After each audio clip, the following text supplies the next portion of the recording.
think. Okay, there we go. So, hello and welcome everyone. Thanks for tuning in, either live or to listen to the podcast version of this later. But I'm pretty excited today. I'm joined by some of my friends to talk about Amazon's Ring of Power series, which has been in the new, they announced it years ago, and ever since they announced it, people have been griping and complaining. And anytime a trailer came out, more gripes and complaints. And it was my view that it was too early to complain until it actually been out. And as of this recording, there are 3 episodes out. So some friends and I are here to talk about it in both broad and particular terms. And well, let's just dive in. So first is my friend Marcus Shira, who is, let me pull up his bio here. Marcus is a PhD student at George Mason University, where he studies economic history and the work of Adam Smith. His research is on the role of monasticism and historical Christianity. He also makes videos at the YouTube channel, The Econ Playground. He has been a Tolkien fan since the 4th grade and has so far found no inconsistencies between Tolkien's account of Middle-earth and his own historical research, so he's holding out hope that it truly happened. So Marcus will have the first opening remarks. We're going to try and aim for around 5 minutes, but there's no hard cutoff. So go ahead, Marcus. You can start us up. Okay. Yeah, I'll say I hold out hope that Tolkien's works actually happened ex hypothesi, which is a term that Tolkien uses sometimes.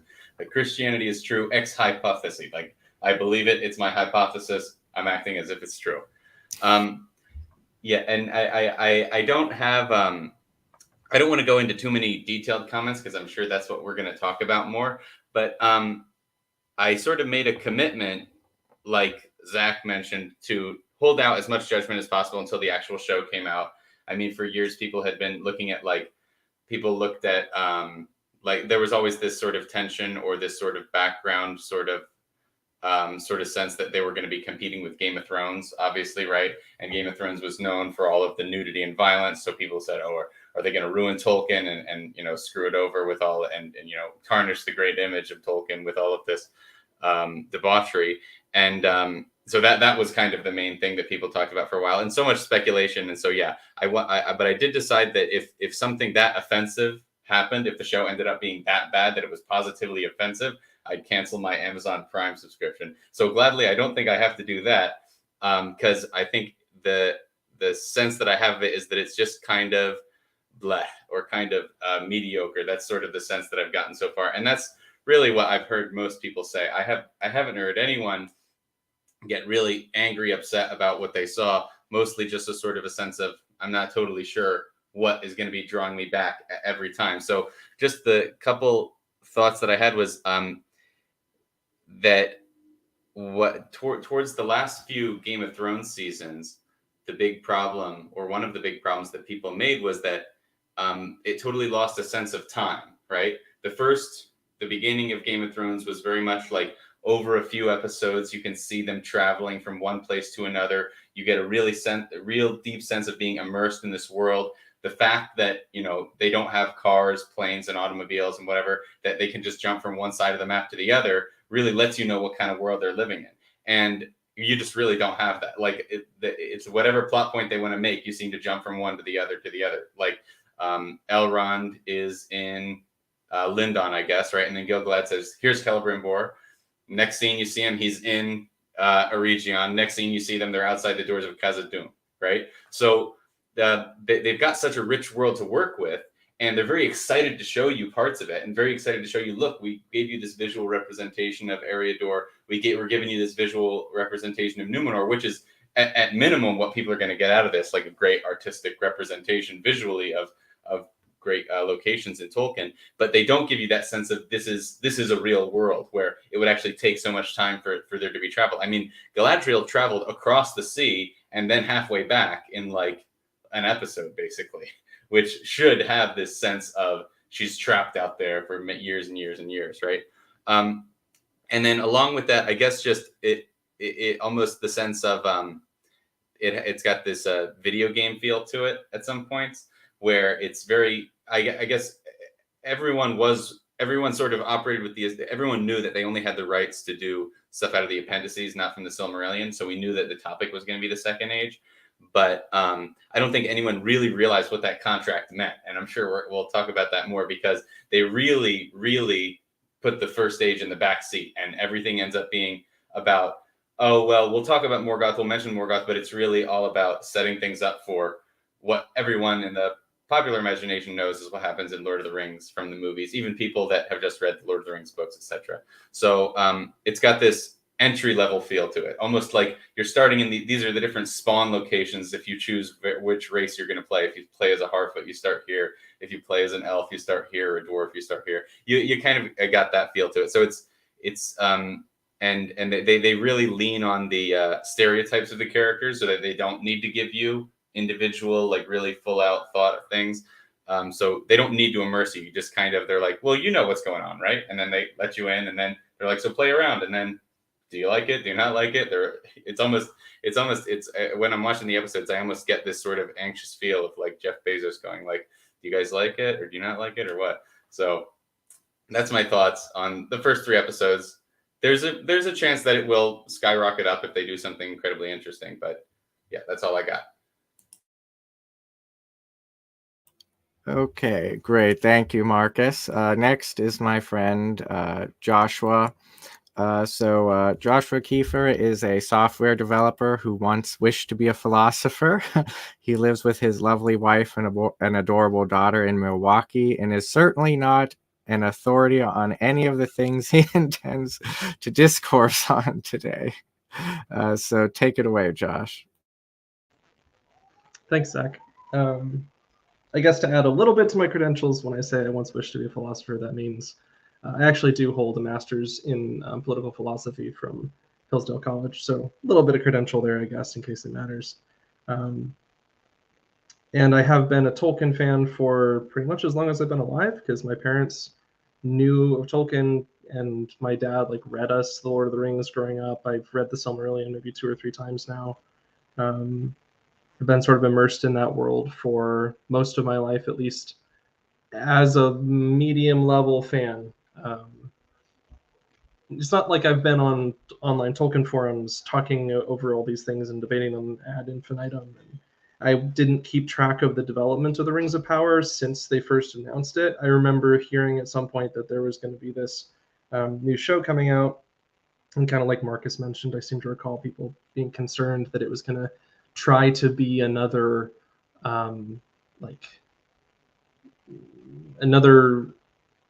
very graphic extension of like capitalizing on the same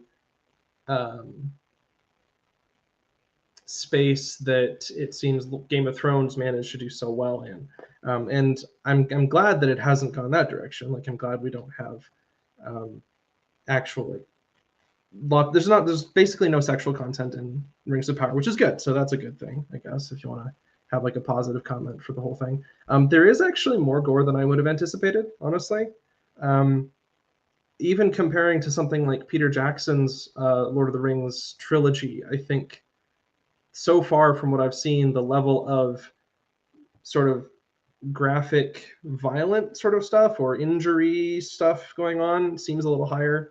Like there's a scene early on in the first episode where Galadriel kills an ice troll in a cave somewhere, and there's like blood splats flying on the screen and stuff like that. And that's not something that has really been a part of the Lord of the Rings up to this point in any of its like video incarnations. So that's a difference. And it's also, I think, probably a little bit of a betrayal of what Tolkien would have wanted his intellectual property to go on and continue to live and breathe as, because I guess that's sort of my fundamental overarching point that I want to sort of argue for in the discussion today. If I have to argue for it, I may not, because it seems like a lot of us are kind of down on the Rings of Power series. We're not big fans of it. We might have greater or lesser degrees of criticism, but I don't think it's faithful to Tolkien's original vision for his works. That's point number one. And then point number two, I don't think it's even particularly notably good modern storytelling, probably in like the top half of modern storytelling in the modern age. But if it succeeds in getting that far, it's only because it has such great source material to draw upon, and not because of any virtues of like the show's writers or even the production value.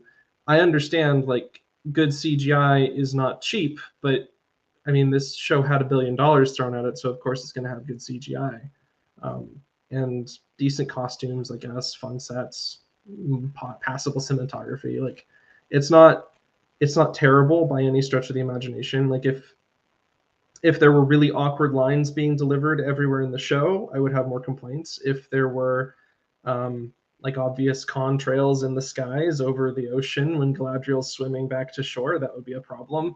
If there were like a teacup or like a phone, somebody type texting in the background, that would be kind of problematic. We don't see any of that, and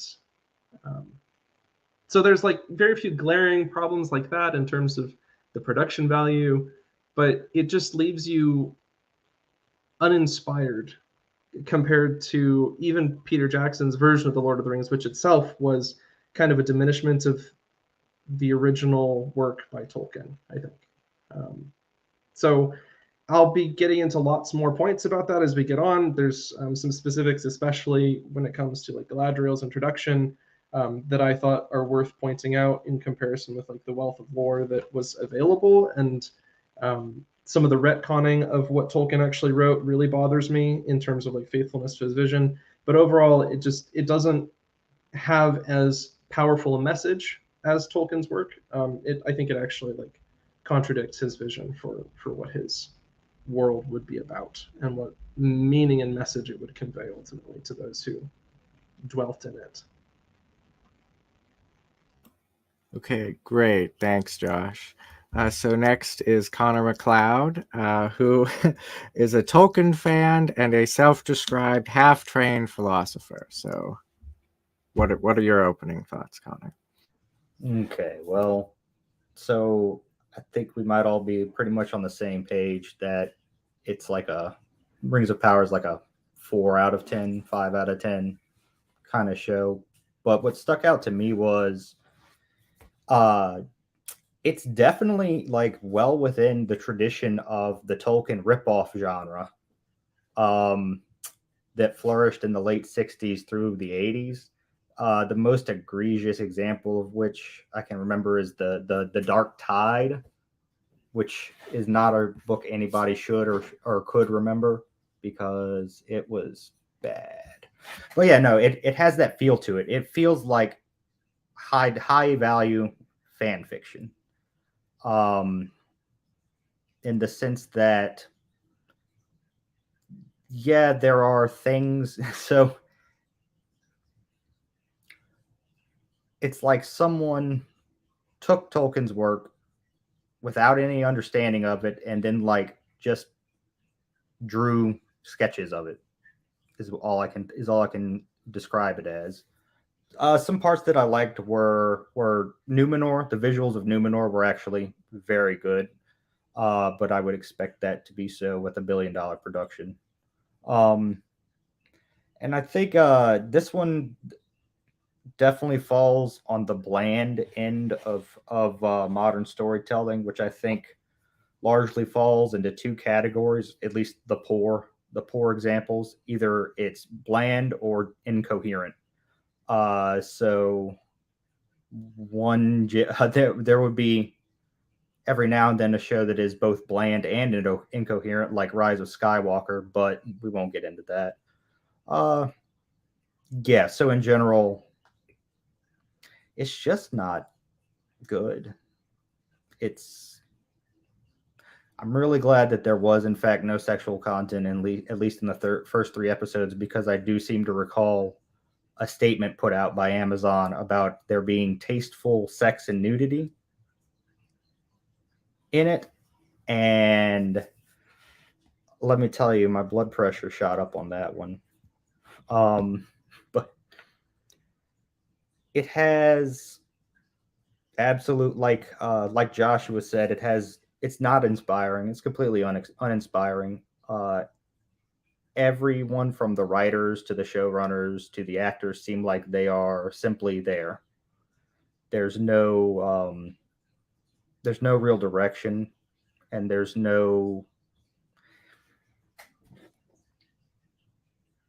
nothing mysterious or, dare I say it, sacred about the show, which even in the Jackson trilogy, which is not particularly close to the books, you still have a sense of wonder. And this show, there is no sense of wonder. It's just, I don't want to call it a lifeless husk, but it's definitely a husk, and it's shambling. And I'm sure we'll get into all the fine points. The one thing that really stuck out, the one detail was I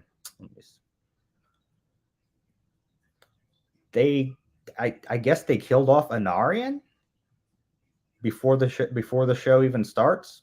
I don't know what that's about, but that just concerned me, that they'll just completely change very intricate parts of the story. But anyway, that's all I have. So now let's get into the details. Okay, great. Thanks, Connor.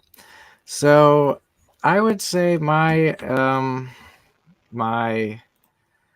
take was pretty similar to everyone else's. Oh, well, yeah. So in case everyone doesn't know, I'm the host of this podcast, The Republic of Azo, which is sporadic at best, but can be summed up. It's about right-wing liberal humanism, and Tolkien was one of the most important Christian humanists of the past century, so obviously his work and its interpretations is important, and why we're covering it. Also, I just love Tolkien and find it him super interesting.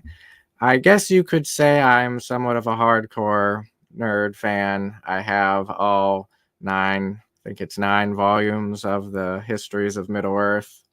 One of the most expensive books I own is the J.R.R. Tolkien Encyclopedia. And I just find that his thought influences me a great deal in my writing and just thinking about the world beyond just fantasy and things like that. He's also very influential in how I think about my Christian faith and things like that. So, love Tolkien, and I don't like to see his work trashed. Now, I will say that I'm not super thrilled with the show, and sort of was like, I don't really even feel like watching the 3rd episode. After I watched it, I felt a little better, but I think there are sort of 2 or perhaps 3 examples that might help capture how I've been thinking about the show. So the first is, as has been noted, Amazon doesn't have the rights to anything but The Lord of the Rings, which includes the appendices. And for me, that has to give Amazon a pass on a bunch of things, because they literally couldn't do it right. I have a caveat I'll come back to in a second. But so, right way at the beginning, when Galadriel's explaining the backstory, as convoluted as it is, and they have the little ships sailing across the sea, they have the wrong map of Middle-earth. Most of the Silmarillion happened in Beleriand, and Beleriand was sunk during the War of Wrath, giving us the map we're familiar with from Lord of the Rings. I do think, though, they tried in several places to reference that. I liked when she talked about the War of Wrath, there was flood, like people were drowning and the city was sunk and stuff. So, Beleriand was sunk under the sea. And also the scene where her and her little squad are hiking up in the mountains, that reminded me a great deal of the crossing of the Helcaraxa. And I also appreciate it because Galadriel had to cross the Helcaraxa. She was left behind. Anyway, but really, Amazon is at fault for that too, for trying to make the show now. And the thought that came to my mind is David and the Holy Temple in Jerusalem. God said, David, you cannot build the temple because of, you've done a lot of killing, etc., etc. So David prepared the way for Solomon to build the temple. He stockpiled everything, but he could not build the temple. And in a way, that's how I view media interpretations of Tolkien, is as long as it's under copyright, it's going to be sort of constrained. And to some degree, well, it's good it's under copyright, one might say. I mean, there's that weird Winnie the Pooh murder movie that's going to come out because now Winnie the Pooh is in the public domain.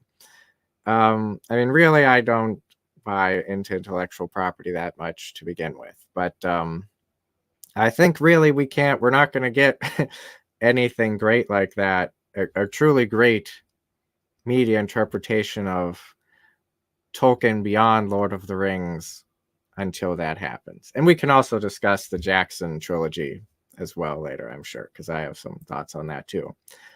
Now, the other thought that influenced my interpretation of the show was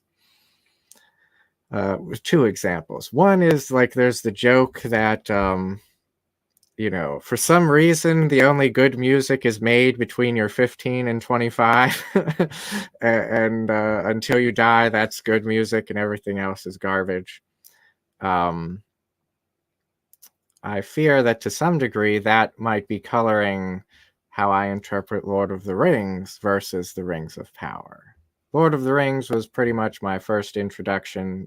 The Peter Jackson films was my first introduction to Tolkien. I think I'd read all the books before Return of the King came out, though. But and I love it, and I do go through periods where I'll be down on it some.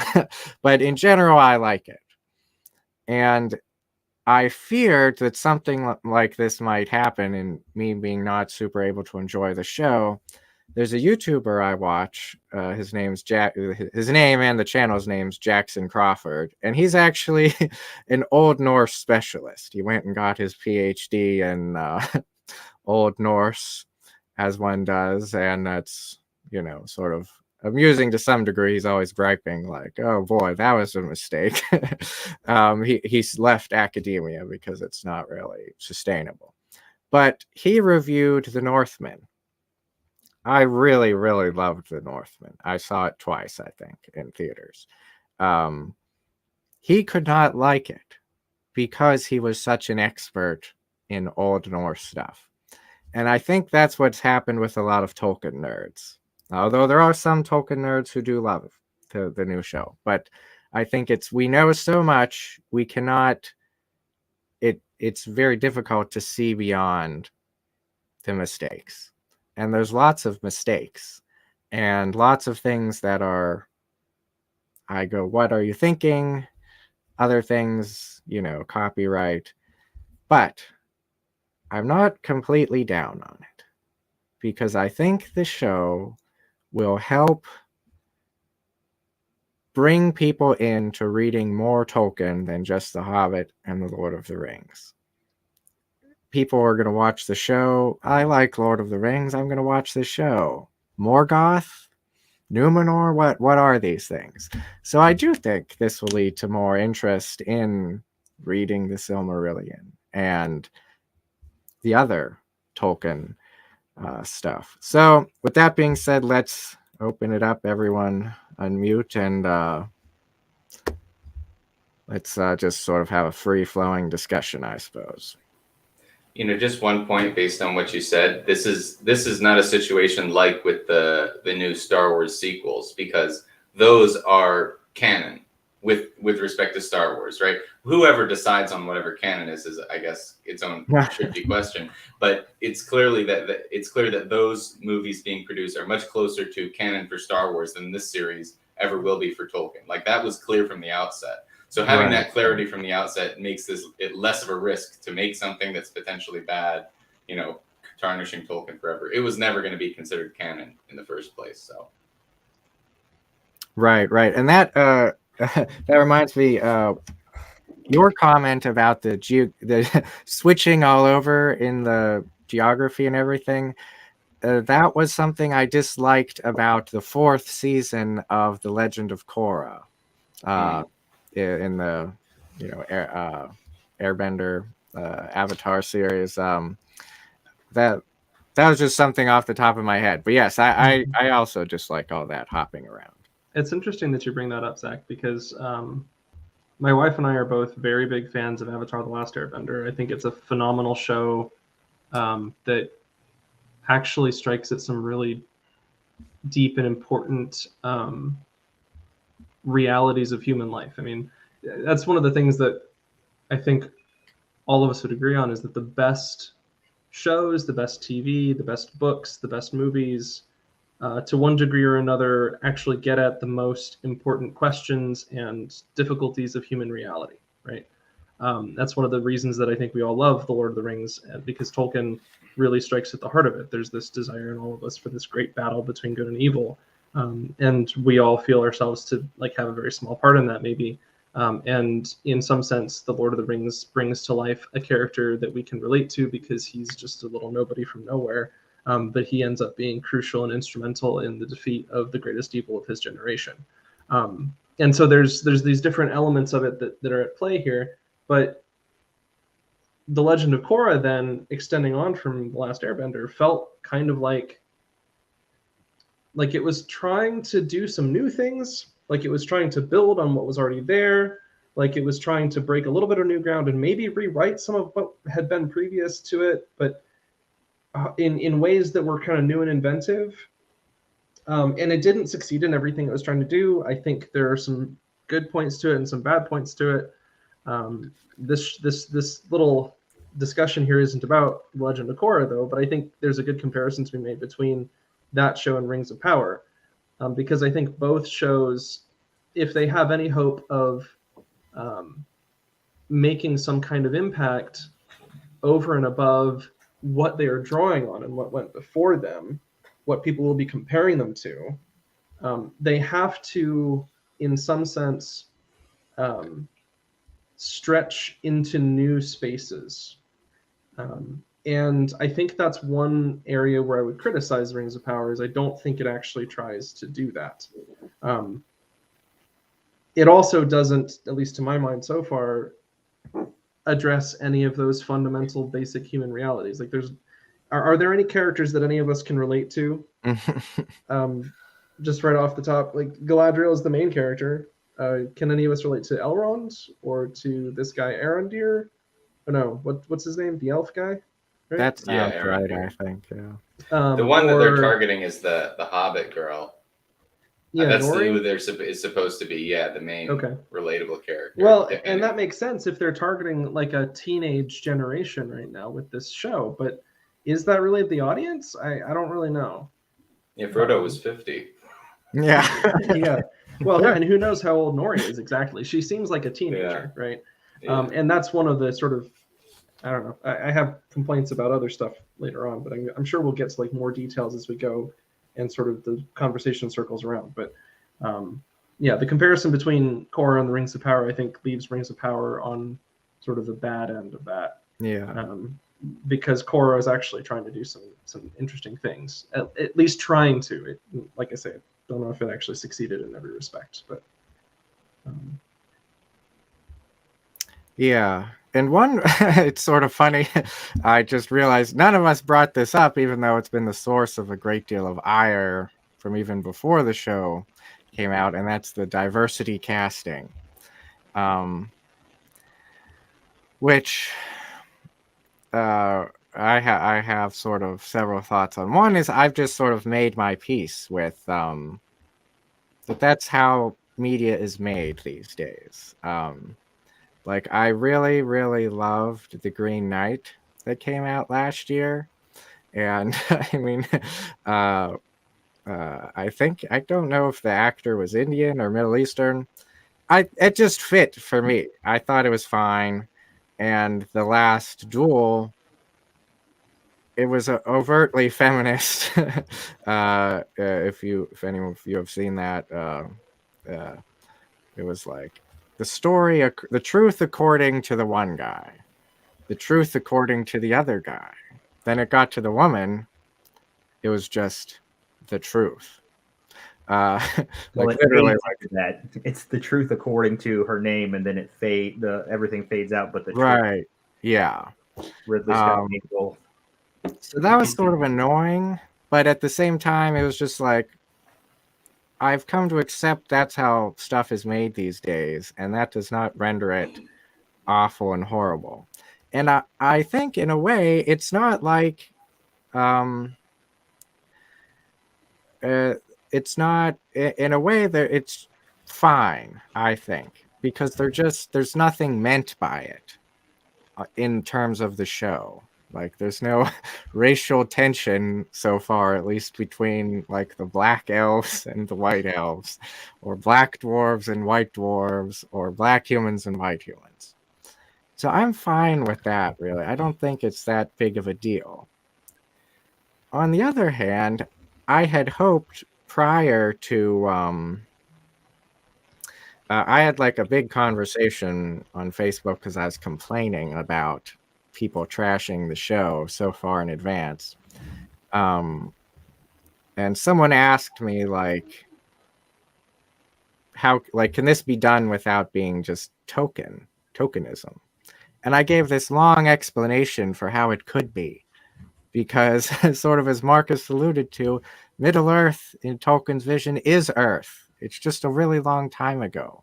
And within the story, there are people from all over the world, and we know there's lots of trade and all that. I mean, later on, the Gondorians circumnavigate the globe and everything. And the Numenorians had colonies before Numenor was sunk and everything. So they could have done something cool with that. It would have been a lot of work, though, I guess, and who knows again with the copyright issues. But so I'm pretty okay with that. Yeah.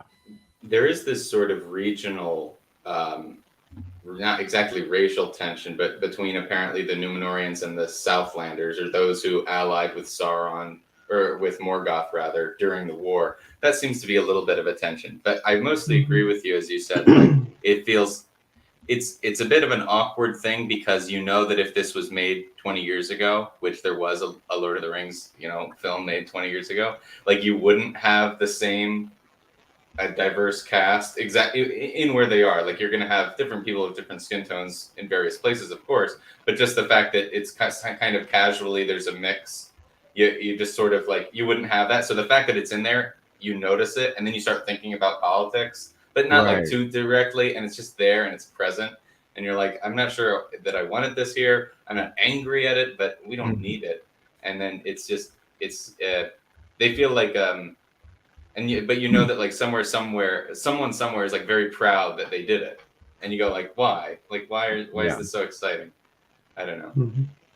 Well, what's worse is that I think it's not inaccurate to say defenders of the show have used the diversity of the show as sort of the omni defense against any criticism of the show.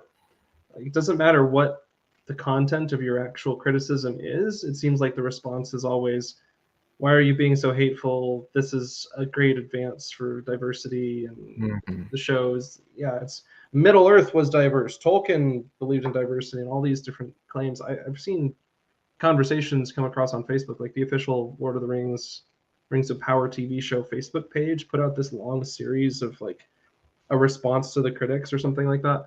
I think there probably have been people who are more upset about it than I am. I'm not actually upset about it. I'm sort of with Zach and Marcus here. Like it's just kind of I mean, if nobody had ever said anything about it, either positively or negatively, I wouldn't have noticed. If people had said positive things about it, I would have been like, okay, um, good job, but that's all right. That was a low priority when you were considering like reincarnating some portion of Tolkien's work and like giving it new life. Like the diversity of your cast doesn't really add a whole lot, if anything, to that project. I don't think. It doesn't take away anything. It just doesn't matter. Like it's not a detail of much consequence. So to see some people who are critics target that is frustrating and annoying. It's like there are better things to criticize here. And to see people use the diversity of the show as the defense against every criticism is also frustrating and annoying. On the other side of things, like no, there are valid criticisms to be made, and you can't just say, oh, you're being racist because you don't like the show. No, that's not. Yeah. I don't like the show. I don't care what color skin Arondir has. Honestly, I don't. And I don't think Tolkien would have either, honestly. I really don't. There are much greater reasons to be concerned about like the direction that the show is going. And one of those, I think I'll mention this, and maybe it'll spark more conversation, is what it rewrites from the history of the Second Age, right? So for anybody who's listening and who didn't already know this, in the Silmarillion and to some extent in the appendices and things that were apparently available for use by the authors of the show, at the end of the the War of Wrath that Zach mentioned, the really big bad guy of the Silmarillion, Morgoth, was defeated, dragged back to Valinor in chains, and that's sort of the end of the First Age. The Second Age begins, and there are still a lot of elves in Middle Earth. Many of them left at the end of the First Age and went back to Valinor of their own will, and Sauron was given the opportunity to return to Valinor and face judgment for what he had done as Morgoth's right-hand man. But because he did not want to be humiliated by some kind of penance that he would have to do for his evil deeds, he basically hid himself and slipped away. And then there was this long period between then and the creation of the Rings of Power where Sauron was still actually in a mortal form, where he could appear like an elf or like somebody else, and he actually went under a different name. He called himself Anatar, the Lord of Gifts. And there were people in the Second Age, for example, Elrond and Gil-galad, who were in Lindon at the time, who knew that he was not to be trusted, but they weren't sure who exactly he was. And then he basically worked with Celebrimbor and others in Eregion and elsewhere, other groups of elves, to forge the Rings of Power. And the moment he put the one ring on his finger the first time, the elves, who were the only ones who had the Rings of Power at the time, realized their betrayal and took off their rings, and war began openly between Sauron and the elves at that point. Right? So that's all of that is completely rewritten by the story that we have in front of us with Rings of Power. And maybe Zach will be able to comment on like why the IP constraints and the copyright issues forced that to happen. I'm open to hearing that, but it seems like what we actually have in the show violently rewrites that by having Sauron immediately after Morgoth's downfall. Sauron sort of rises up as the next force to be confronted, and there's this imaginary war that goes on that sort of trickles down for centuries and centuries afterwards, and Galadriel is obsessed with finding Sauron and defeating him for some reason. And apparently Sauron, at one point in this period, it's kind of vague exactly when, Sauron kills her older brother Finrod, which actually does happen, but it happened in the First Age, not in the Second Age. And there's nothing about some kind of brand or mark on his skin either. Like, that's completely made up by the authors of the show. So it just seems like that sort of rewriting of established lore, to me, is a sign that the authors were not especially concerned with being faithful to Tolkien's vision. There are ways in which you can rewrite chunks of the show and have it, or chunks of the pre-existing narrative, and have it not really throw as much of a wrench in things. But the version of events that Galadriel cites at the opening of the first episode whitewashes so much of what Tolkien wrote in the Silmarillion that it's very hard for me to stomach it.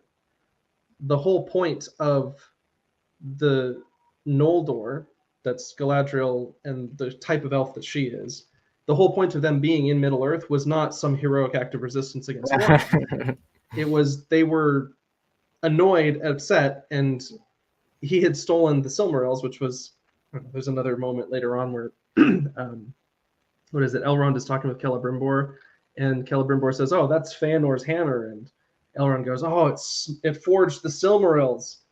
And honestly, the way the show's writers seem to be treating things, they could have substituted the name of any elf for the owner of the hammer and the name of any kind of artifact that they even just came up with off the tops of their heads for the Silmarils. He could have said, "Oh, that's the hammer of Whatchamadingle that forged the Huzamakalats." And it would have meant exactly the same thing in the context of the show.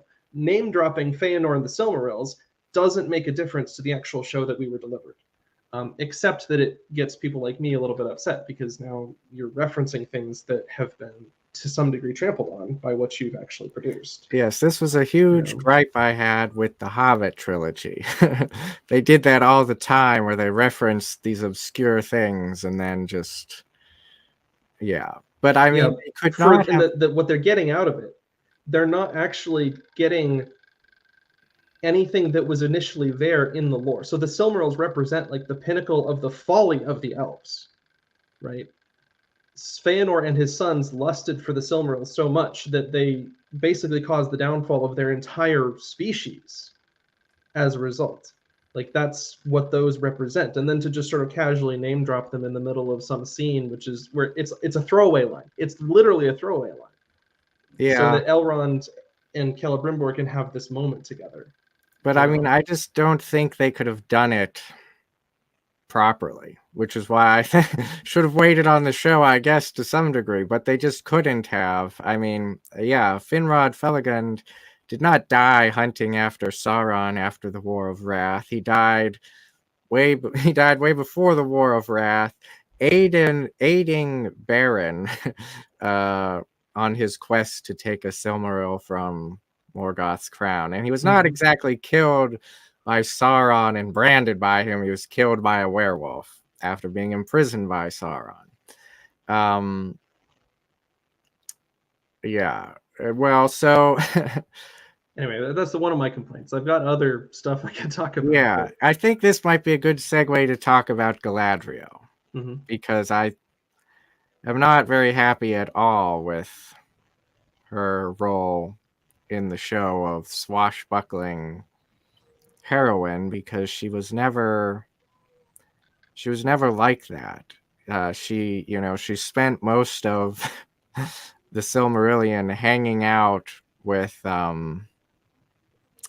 who is Luthien's mother? Melian. Yeah, hanging out with Melian and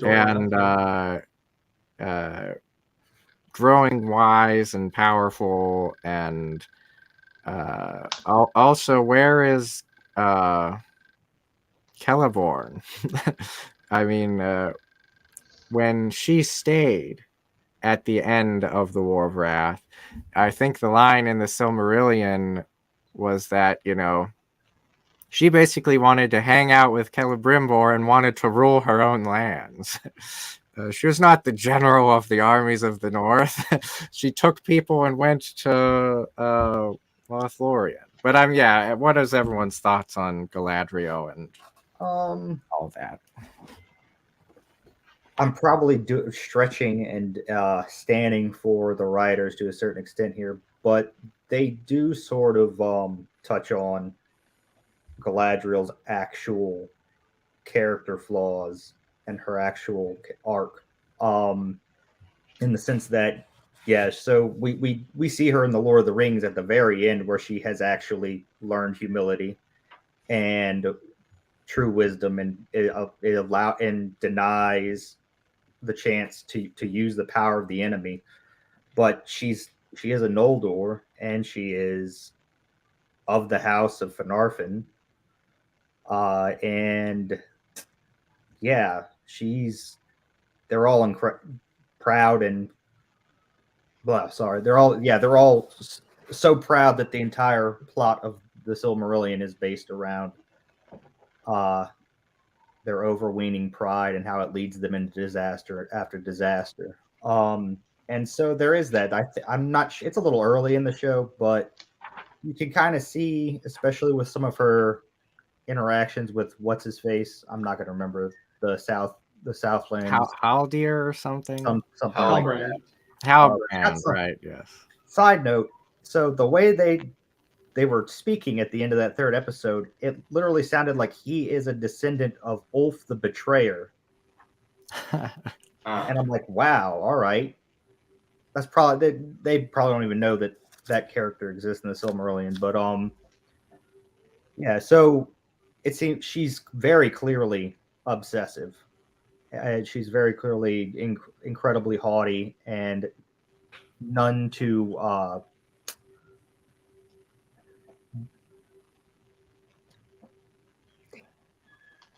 don't want to say she's not wise, but she hasn't prudent. She's not particularly prudent, which is a trait of all of them. Now, that being said, yeah, no, that I have no clue why they cast that actress or why Galadriel does anything that she does in the show. First, I'm pretty sure it wasn't. First off, it wasn't up to the High King of the Gil-galad to Oh yeah. to be able to send elves back to grant them passage back to Valinor. That was About not me his too. decision. And it's worse than that, right? It's not just that this was like a privilege that could be granted or withdrawn by the High King. It's also that he uses it well, not quite explicitly, but it doesn't take much to like, figure out. He's trying to get rid of her. Right. It's used effectively as a punishment for her insistence, her obsession of like trying to go after Sauron. Yeah. Which makes him both a fool and underhanded, and it's like a disingenuous gift, you know? Yeah. The other annoying thing was I didn't like the scene where like the clouds part and the light comes through, because that is post Numenor.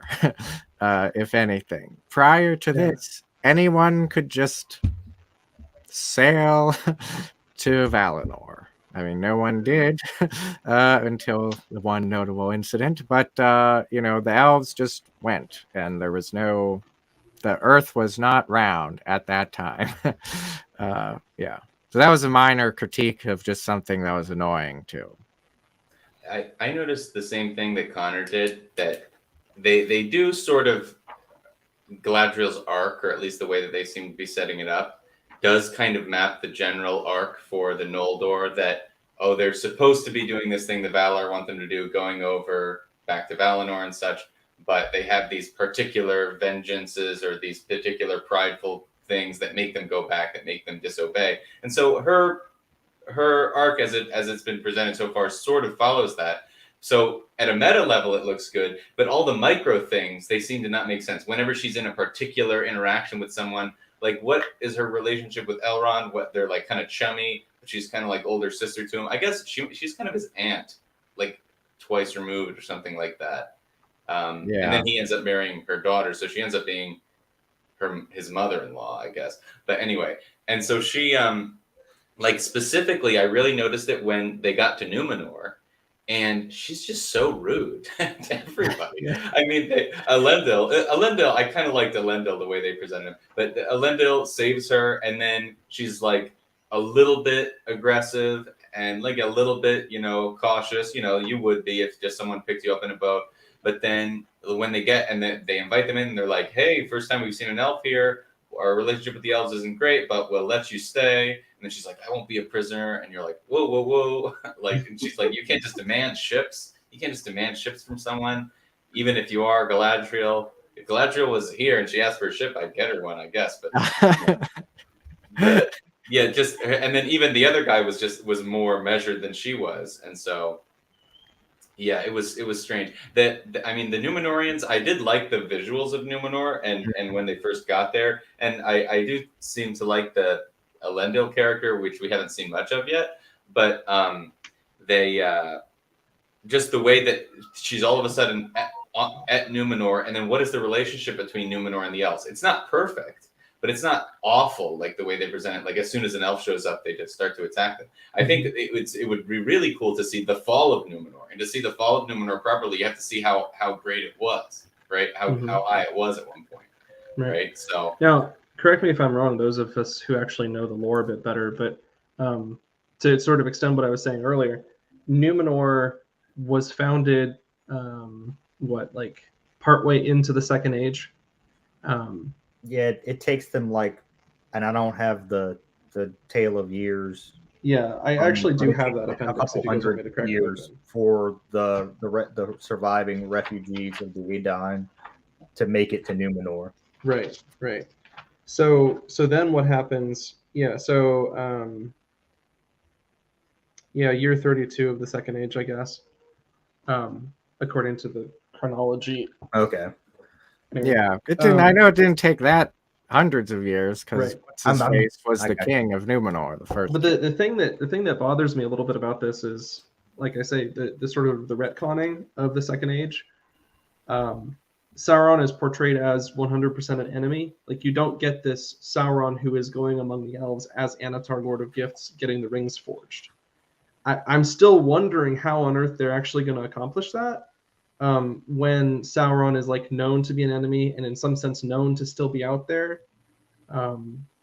Because my understanding is, at least based on my reading of like the Silmarillion, the Second Age and stuff like that, there wasn't a point where the elves and everybody was suddenly aware that Sauron was still alive and plotting his vengeance. Right? He was going about among the elves, encouraging them to create the rings and helping them to create the rings. And then he betrayed the elves by means of the rings. That started a war. In the middle of that war, the Numenorians basically came to Middle-earth, defeated Sauron, and dragged him in chains back to Numenor. And then he was instrumental in the fall of Numenor by slowly corrupting and encouraging the royal household of Numenor to worship Morgoth, right? Yes. And then in the destruction of Numenor, he lost his mortal body, and it took him a long, long time to get back to a state where he could actually be a threat again by means of the One Ring. But he eventually did that. And then you have the Last Alliance, which is actually partly portrayed in Peter Jackson's The Lord of the Rings, where you had Isildur take up his father Elendil's shattered sword and cut off the One Ring. And that's sort of an iconic scene that people can remember pretty easily because it happens early on. So that's the actual chronology of events. In the Rings of Power, I don't know how they're going to treat it because it seems like Sauron is a known enemy.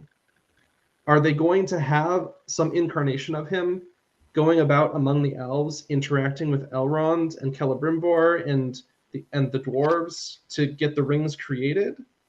I had assumed yes. Yeah, they've got to. They've got to have a character who's going to turn out to be surprise. He's Sauron. Okay. I honestly thought that Haldir or whatever his name is was going to be just Sauron in disguise. That could still happen. I don't know what these show writers are thinking at this point. Where they're going with this. Well, yeah, I don't think. Go ahead, Marcus. If there's a character named Anatar, we're gonna know who it is, you know. Mm-hmm. So yeah, yes, the fall of Numenor and all that's all in the Silmarillion, so I don't know what they're gonna do. Well, strictly speaking, the Akalabeth, I think, is the section of the Silmarillion that tells the story of the fall of Numenor. Right? Yeah. And that's a separate section. It's actually a reasonable chapter size. that's my favorite part of the Silmarillion. Yeah, as a standalone section, it's really good. As also to the Sauron thing, there's a short story. I think. Let me double check if I'm pretty sure it's in. Where's the? I think it is in the Unfinished Tales, but it's probably also in some of the history of Middle Earth. Okay, yes. There's a short story called Aldarion and Arendis, the Mariner's Wife, which is a really, really great story that they should use in marriage like counseling and like pre-marriage counseling. But it's basically one of the first seafaring kings of Numenor. He's like obsessed with the sea and everything. And he's part of the trouble is he's always gone from his wife because he goes to Middle Earth and he establishes bases, and he's working with Gil-galad because they're just like, there's some threat out there. There's some, dark force, basically, I think is what it amounts to. They're like, yeah, there's still bad stuff out there and we need to be prepared. And so he was the first king to start preparing. Like that's another thing that irked me. Is it Halbrand? Is what Yeah. was that? Halbrand? That's the guy's name, yeah. Yes. Halbrand's like, who the heck are these people? And it's like, actually, the Numenorians had colonies and fortresses on Middle Earth and elsewhere in the rest of the world for a long time. Tolkien wrote like half. It's like it literally cuts off mid-sentence, but he wrote this really, really short story where the Numenorians show up and they find this guy, a regular man, not a Numenorian, and almost kidnap him. It's sort of weird. It's a super short story, but I disliked the like, and this also complicates the fall of Numenor going into Lord of the Rings, because what was Elendil's father's name? Oh, I don't know. I looked it up earlier. Let me find the genealogy real quick. Yeah, but Elendil's father was the leader of, like, that was also an irksome detail. They switched. It actually reminded me that in The Hobbit, when they made Bard the Bowman just a nobody rather than the captain of the guard, it's like, we're going to make Elendil this nobody. Oh, he used to be a noble. Yeah, he was like Elendil's father's name was Amarindil. Oh, it was? Oh, okay, yeah. Well, when everything was going to heck in Numenor, he sailed to the Undying Lands to try and, get peace, clemency, help, blah, blah, blah. Oh, yeah, Earendil? Yeah. Yes, that's, yeah. Mm-hmm. Oh, right. Earendil and Elwing. Yeah, that's basically how the War of Wrath comes to a close. No. His Elendil's father does try to do the same thing, essentially. Yeah. That's not ever. And that doesn't end. Elendil doesn't end the War of Wrath. He initiates it. If the War of Wrath is understood to just be once the forces of Valinor come over. Yeah. But anyway, like they've got the politics of Numenor all jumbled up now because all of the faithful lived, or well, not all of them, but tons of the faithful lived in these Numenorian colonies in what would, what we know of Middle Earth. And now those aren't there. So where are the faithful? They can't do the fall of Numenor, I don't think. I mean, I don't know. That's going to be a jumbled mess, I worry. I imagine Elendil will like raise up some followers, and whatever Tarmiriel, the queen, is up to, unclear. She just sort of is suspicious, just generally suspicious of something. Mm-hmm. And the guy with the big beard is Ar-Pharazôn, I think. Yes, right? But she does not look how I pictured him at all. He's lame. I think we can spend some time at some point if we feel like it's worth it, like discussing where we think the show will go from here. But one of the things that I wanted to hear was from Marcus and Connor. Like, were there any things in particular about the rewriting of chunks of the lore that bothered the two of you? Because I think Zach and I have both commented on that already. I mean, the main thing I noticed that the map change that Zach noted too, right? Mm-hmm. And it's a lot of it is just we're really not gonna know until they present things, because a lot of things we don't know exactly if they're rewriting or not because they haven't presented what they're gonna do yet. Right. So, and I mentioned at the beginning that there's that no sense of time thing between scenes, but also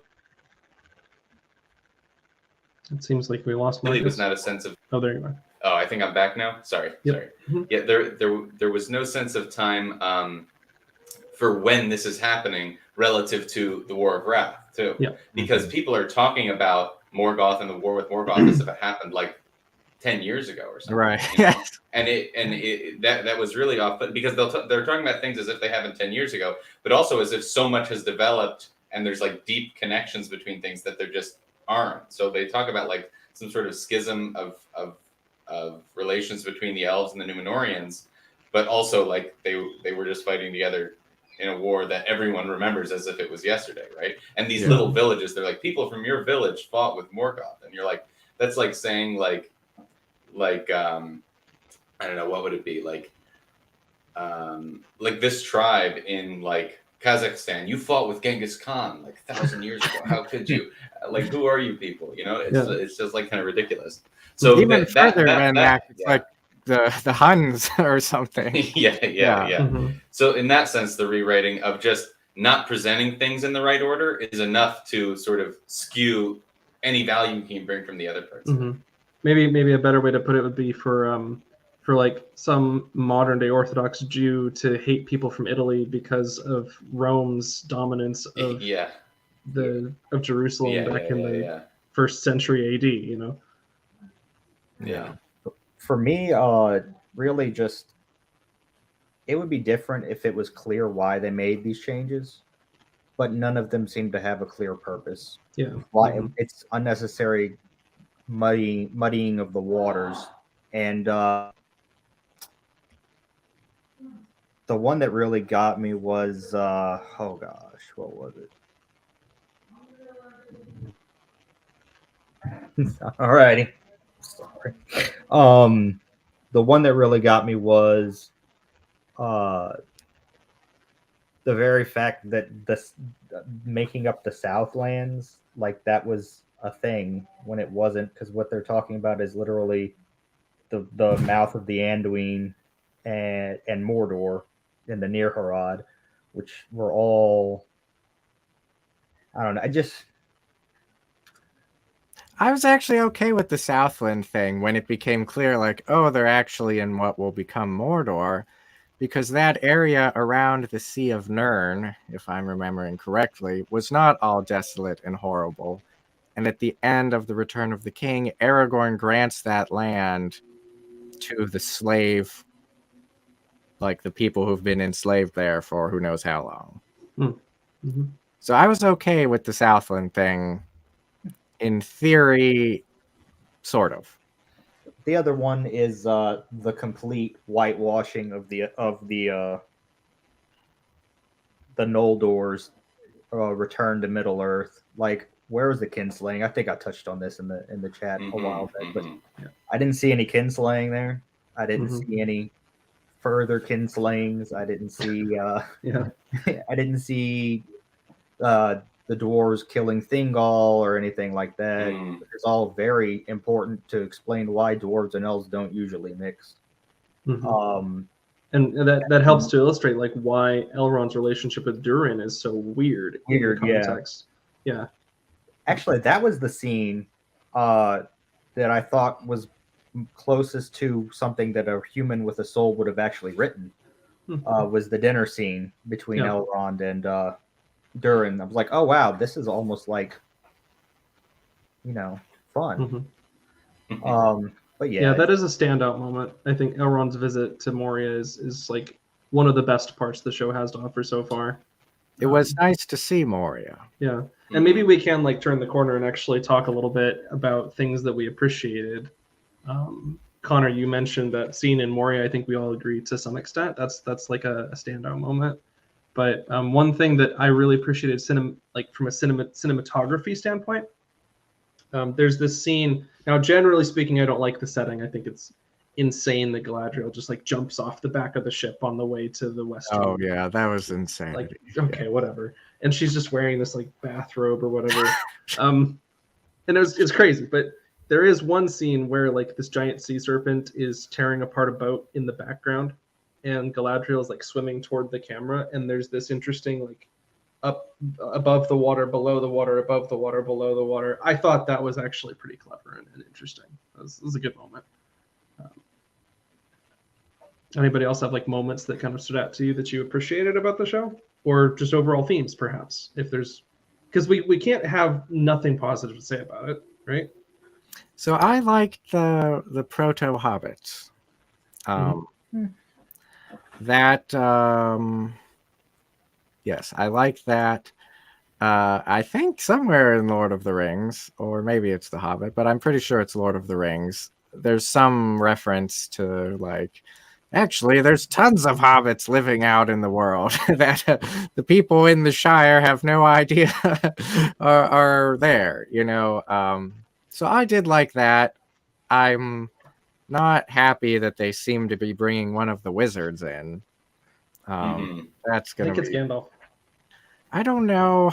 It just It could be feels- Radagast. Yeah. I got the Radagast vibes. It could be one of the blue wizards because It's all the then Radagast. no one knows what happens to them. Uh, But I think it would make the most sense for it to be Gandalf because that's yeah, the that would explain relationship his with the affinity Hobbit. for the hobbits later on in Lord of the Rings. So if they're trying to make that connection, that would make sense. I did like that, except unless I wanted to look it up, but I didn't have time / forgot.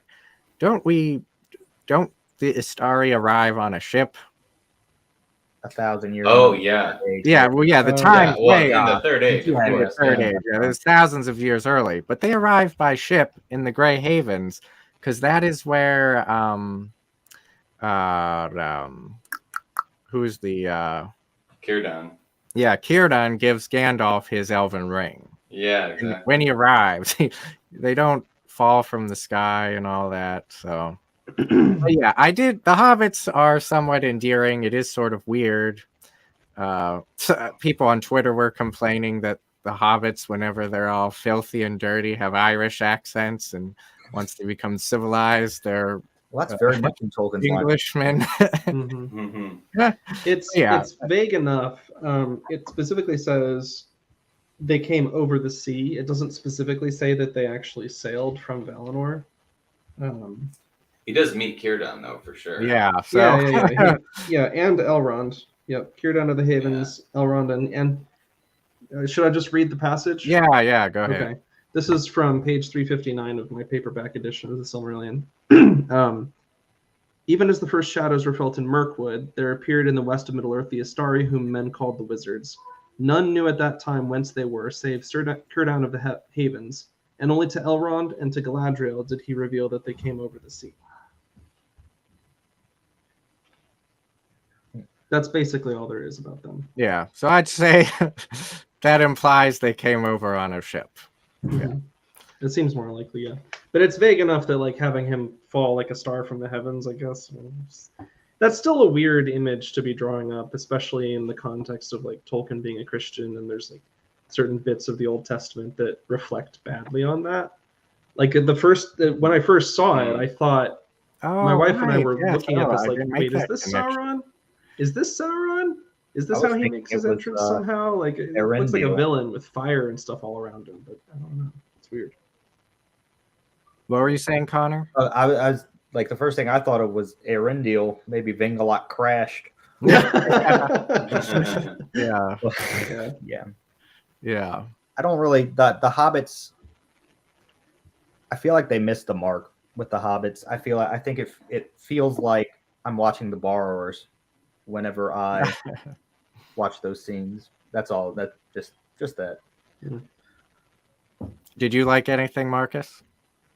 I like the Hobbit somewhat, but I think what I'm most hopeful for is, what the areas where they definitely would have liberty to be creative and come up with something totally new is in those regions where there's just, Rohan, there's almost nothing about it in Lord of the Rings or in any of the other of Tolkien's writings, like as a region.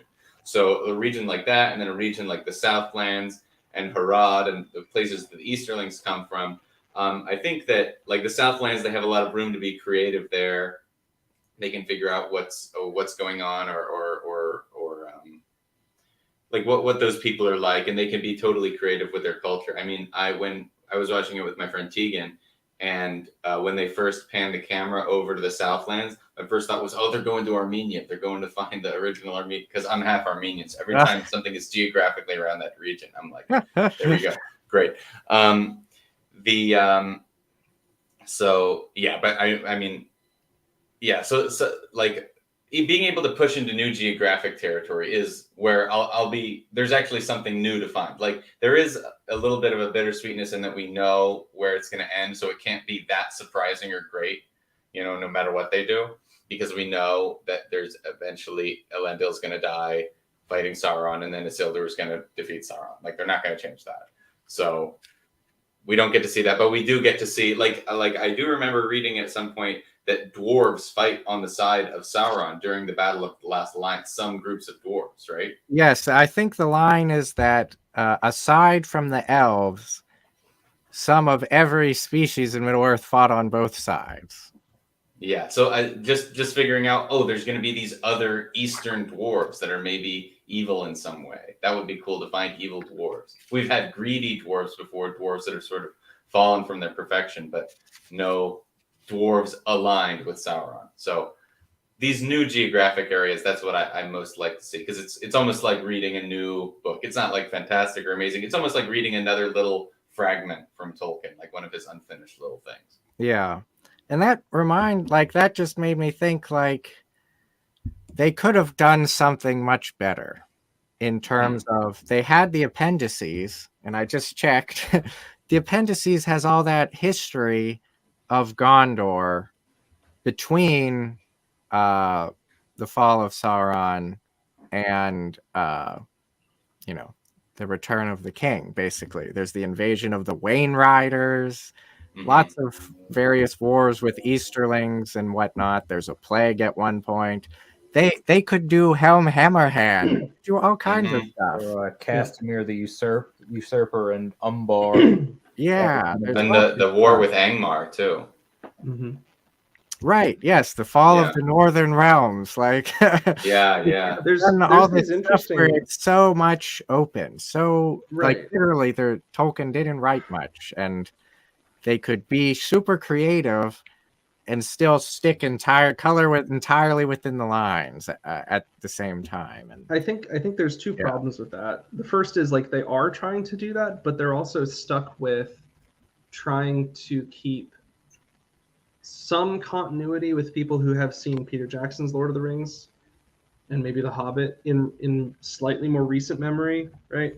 So they're trying to maintain some amount of continuity. They're trying to give their interpretation of a character that people already, to some extent, maybe care about more. They don't want it to be some nobody in the middle of nowhere, because it's a bigger challenge to actually make a character with virtually no name in the stories into a big deal.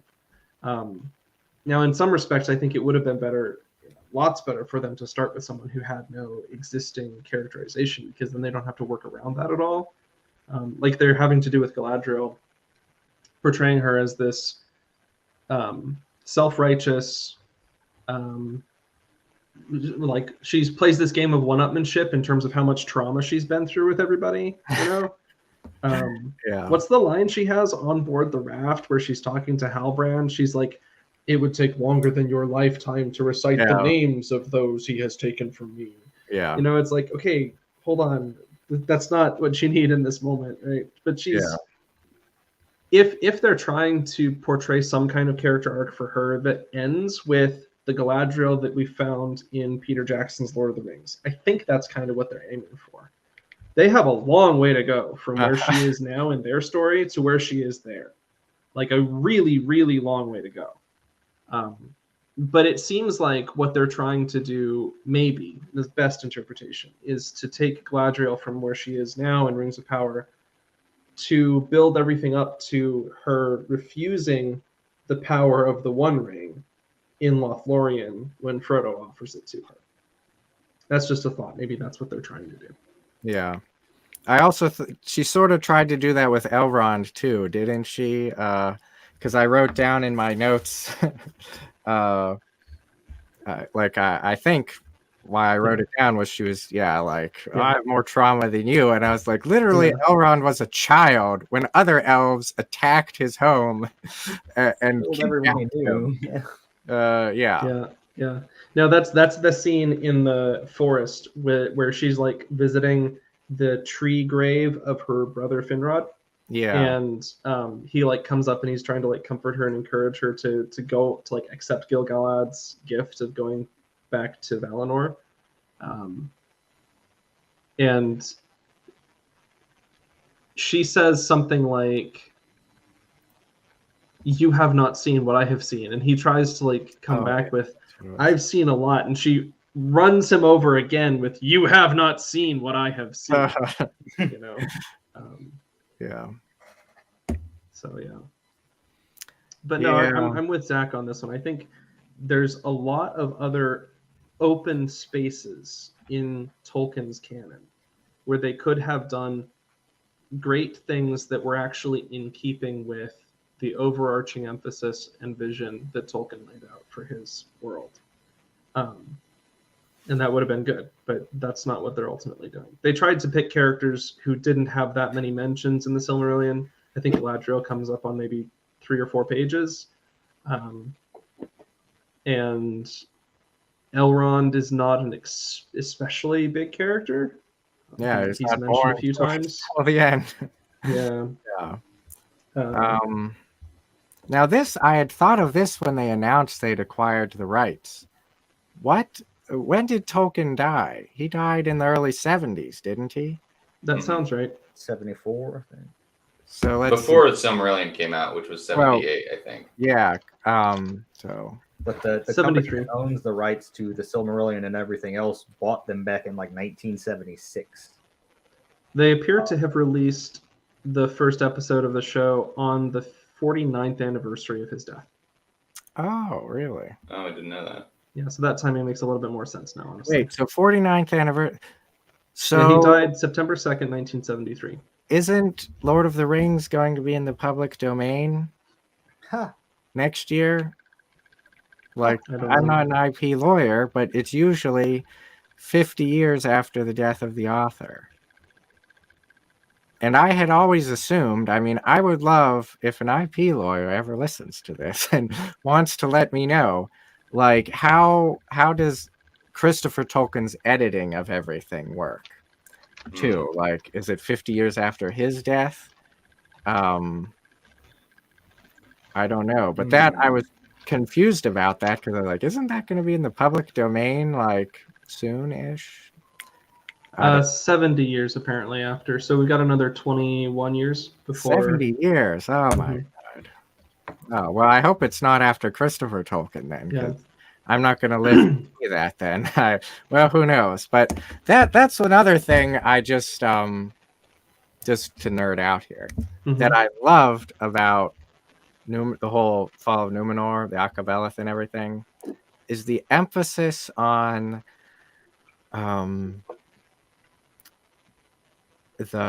death. And we didn't really see that so far. But one of the main corrupting things is how the Numenorians they were pissed off that they were going to die. And I think of that so much in contemporary culture. There's the people who want, what's it called? I can't think of what they're called. But the people are like, death should be classified as a disease, as an illness. You know, this whole, they don't want to embrace the gift of Iluvatar, you know. And I have definitely thought in that framing a lot when I think about death, you know. It's the gift of Iluvatar. And Tolkien has some interesting reflections on that in various places. I can't remember if it's in Unfinished Tales, but he has this long discussion between one of the Noldor princes and one of the early humans talking about death. Oh, yeah. Yeah, that's in. It's not in Unfinished Tales. It's in the History of Middle Earth. I think. Yeah, okay. Mhm. Because I just read Unfinished Tales. It's not in there, but I know about it. Mhm. yeah. So anyway, yeah, it'd be nice if they covered that, because then it'd be Yeah. like actually cool, controversial commentary on contemporary life. You know, which I think that'd be Well, within yeah, okay. Tolkien's Can- tradition. You know. Can I jump in on that? Because Oh, please. when we're talking about commentary on modern life, this is one of the things that I have the biggest beef with the show about. It is entirely cliched when it comes to the moral emphasis of the show. Let me walk you through it, right? Step by step. Starts off with Galadriel. She is right. Sauron is back. He is a threat. Her obsession is justified. Therefore, that means that her defiance of authority and exceeding her orders from Gil-galad, and her rejection of his gift to go into the West, and Gil-galad's reluctance to take it seriously and do something about it, like all of that is like, it's all flowing to her, even though she's being rebellious against authority in a certain sense. He's portrayed as the obtuse authority figure who either doesn't want to hear that something's wrong or is actively trying to cover up that something's wrong. Then when you have the story of the Harfoots, you have Nori, who is right in her compassionate stance toward this weird otherworldly creature that crashes in the woods, and she wants to like save him and take care of him and help him out, and her entire society is oriented against that, trying to like keep her from being exploratory, to keep her from breaking with any traditions. That's also portrayed as wrong and bad in a certain sense. Their traditions are not really shown to be useful or helpful, except in the sense that they contribute to survival. I think that is a strong portrayal. I guess so, yeah. But it's and that one makes a little bit more sense, because Nori is the classic teenager who's wanting to push the boundaries, and her parents and the rest of the society around her are trying to keep her on the straight and narrow in a certain sense. That's a classic story that's been told a dozen times, and it makes a little bit more sense because of that framing. But it still means that the authority figures are kind of cast as the bad guys in a certain respect. And then you have, I think in the scene with Moria, there's some kind of spooky stuff going on with Durin and the king of the dwarves. I can't remember his name. It's his father, Durin isn't it? too. It's also Durin. Yeah. Okay, Yeah. right. Yes, it's during the sixth, right? There were 7.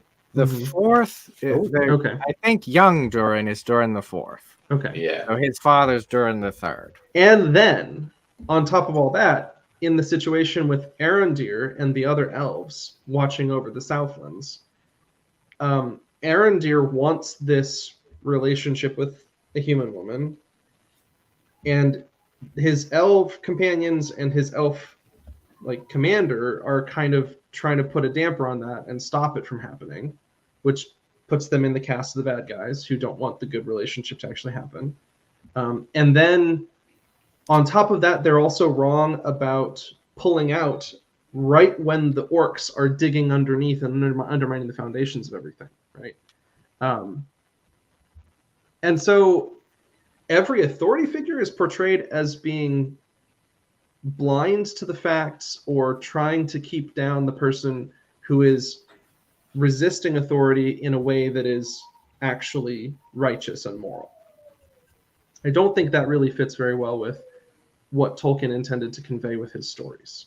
Like, the authority figures are not always wrong in Tolkien stories. Mm-hmm. There are specific cases where they are. Like, for example, before he is saved effectively by Gandalf the White, Theoden of Rohan is kind of corrupted by the influence of Grima Wormtongue, right? So he's not making good decisions. And then you have a similar story with I can't remember the guy's name, the regent over Gondor. Denethor. Denethor, right? Denethor and his sons. Like, that whole narrative, Denethor is not a good ruler. He's not a good authority figure. But there are other authority figures throughout the story who are actually virtuous and good. Like, for example, Galadriel refuses the power of the One Ring. And you have Gandalf himself, who actually gives up his life to save the hobbits in Moria from the Balrog. You have Elrond, who is in fact wise and knowledgeable. He's also slightly portrayed as a bad authority figure just because you have his daughter wanting to marry Aragorn, and he's kind of poo-pooing that. But it actually ends up working out well in the end anyway. But he's still a wise and knowledgeable figure who gives them good advice and contributes to the effort of getting the One Ring to its destruction in Mordor. So it's not universal that you have bad authority figures in Tolkien's Legendarium, but the show so far has not really given us a lot of good examples of people who are actually intelligent, wise, good leaders making good decisions. I mean, you're going to have, of course, whatever happens in Numenor, and it being, the right thing to do to defy the king of Numenor, like Elendil is eventually going to do. And I think that because you're right, Tolkien does have the bad leaders all the time, but the way that he turns it around is the triumph of good is not the revolution, it's the return of the king, right? So it's about what was right about your tradition being restored, being fixed, and maybe bringing in a new element and making it better because of how you got there, right? So Aragorn's kingdom is even greater than if maybe they had just continued the line of Gondor, because while Aragorn was in exile and all this thing, he was able to make friends with the elves, and then he marries Arwen, and they restore that human-elf relationship right before the elves go off, right? So it's a little bit of a mixing in a new with the old. There's this really cool phrase that Tolkien uses that called Zach, you probably read this, and I think it's in the letters, but I also got it from this book called The Hobbit Party by Jay Richards and Jonathan Witt, who are both economists actually writing on Tolkien.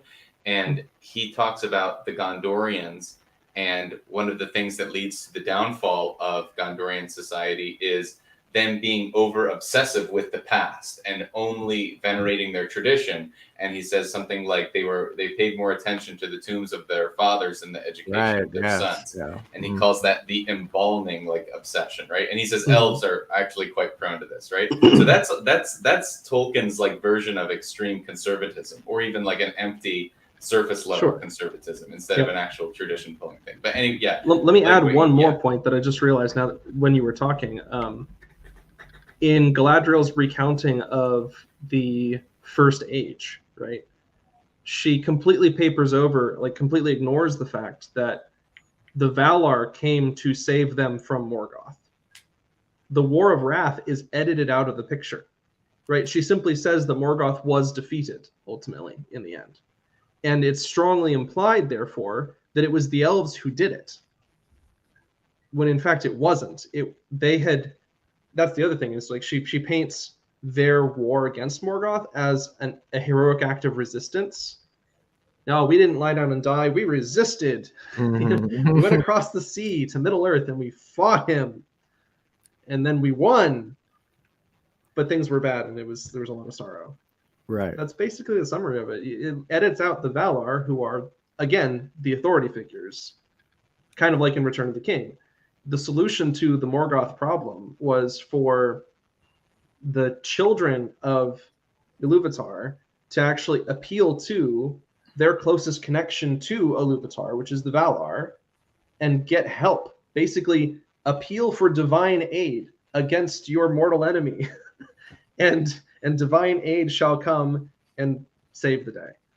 But that's not the story that Rings of Power is telling so far is much more about seize your own destiny by the throat and make your own way, save yourself, because the authority figures are not going to be on your side in that quest. Did you have something to say, Connor?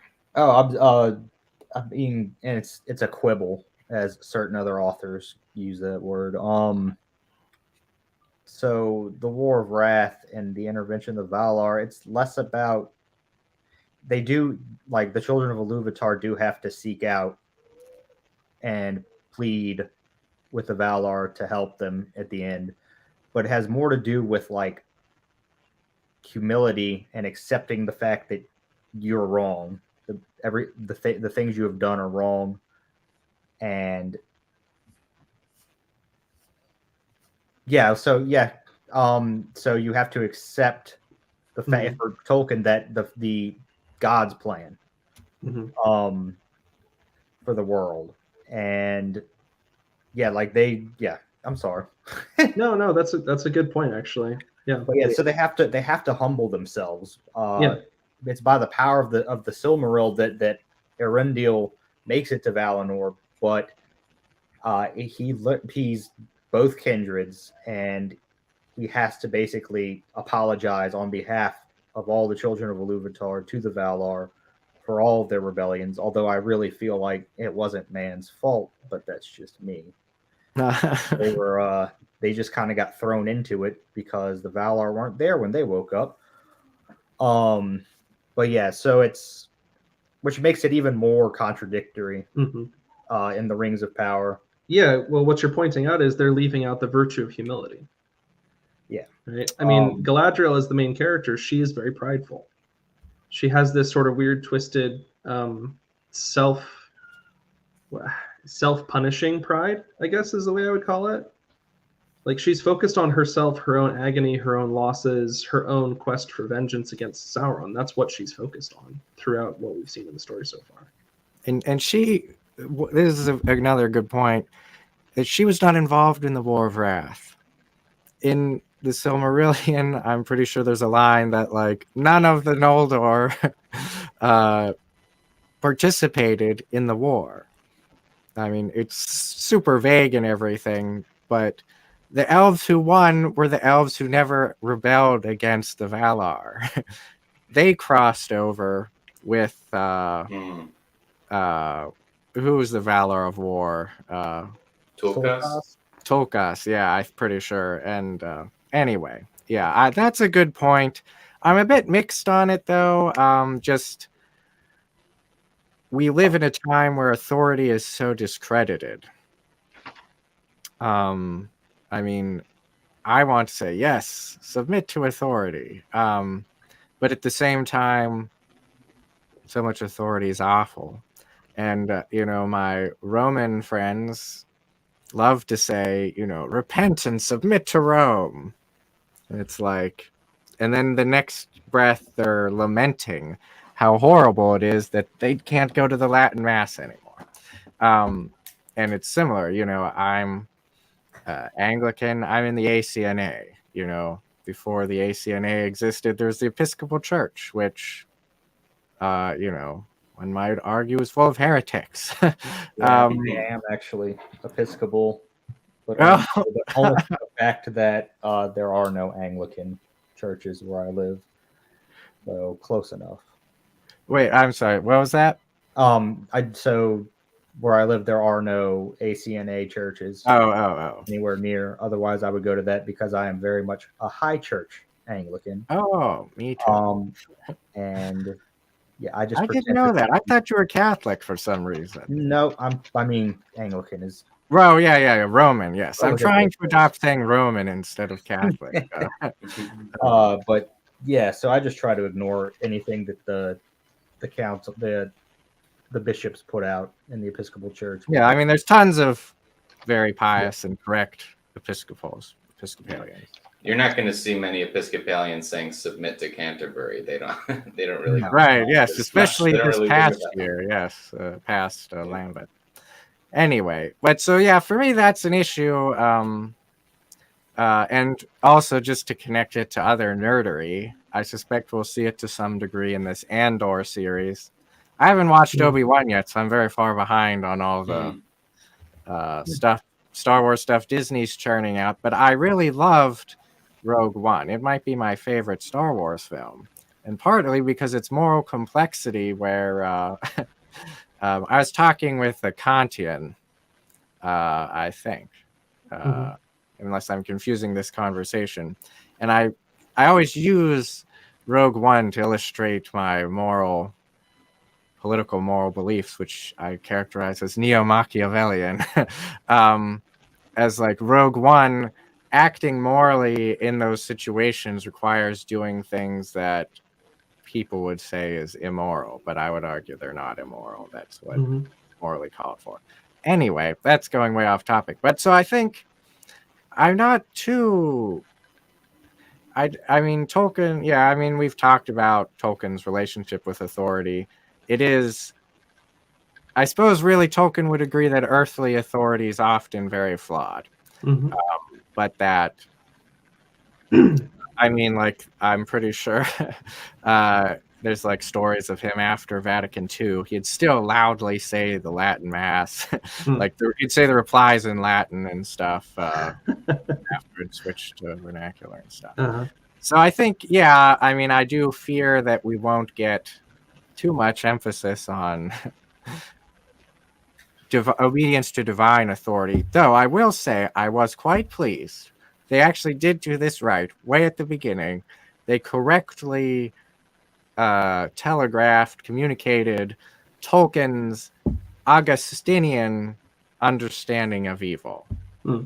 In the beginning, nothing was evil. Oh, that's right. Exactly. I do like remember that a lot. That was quite appreciated. I still don't like that scene between Galadriel and Finrod, though, under the tree. You know why? Yeah, that just, It feels so that was- abrupt. I did There's not no build up like to it. that. And that's supposed to be the foundation for her entire quest to defeat Sauron, or at least part of it, because that's the only like meaningful character development that we get that connects her to somebody that Sauron kills. And it's like 30 seconds of interaction between and you're left wondering what kind of deep philosophical point Finrod whispered to her under the tree. We Right. find out later that it's not anything really especially profound. Yes. Yeah. And it's supposed to be the foundation for the entire development of this character and her quest for vengeance. It just doesn't. Well, suit it's her that brother, purpose. her big brother. You know, Right, but we but don't. yeah, I we don't don't care about him. Like we're not led to care about him because we don't have any record of interaction between the two of them. We don't see their relationship built up more than for like 2 or 3 minutes. Yeah. And then suddenly it's supposed to be the foundation of this entire desperate, deep, motivating passion of hers to fight Sauron and find him and vanquish him. It's I almost It's guess like that's one of someone's my other D&D complaints is character. her motivation just doesn't feel like it's well developed enough, you know. Yeah. I Ian, would be quite, oh, go ahead, Connor. no, you're good. Oh, I was going to say I would be quite. I'd love to know how it was to be a lawyer for this show, like to figure out how they could do what they could do, because I'm pretty sure the only mention Finrod has in the Lord of the Ring books and the appendices is he's in the family tree. I think, if he even is. Now that I think of it, was I looking in in the appendices, or was I looking in the back of the Silmarillion? Because I was Let me just, check my index for you. how even did they? How did Finrod even get cleared? Like, Because if they have that, then all they need to say is, okay, yeah, he's her brother, and then Sauron is a character. Sauron killed him. That's all we need to know, right? right? But is he mentioned? Is the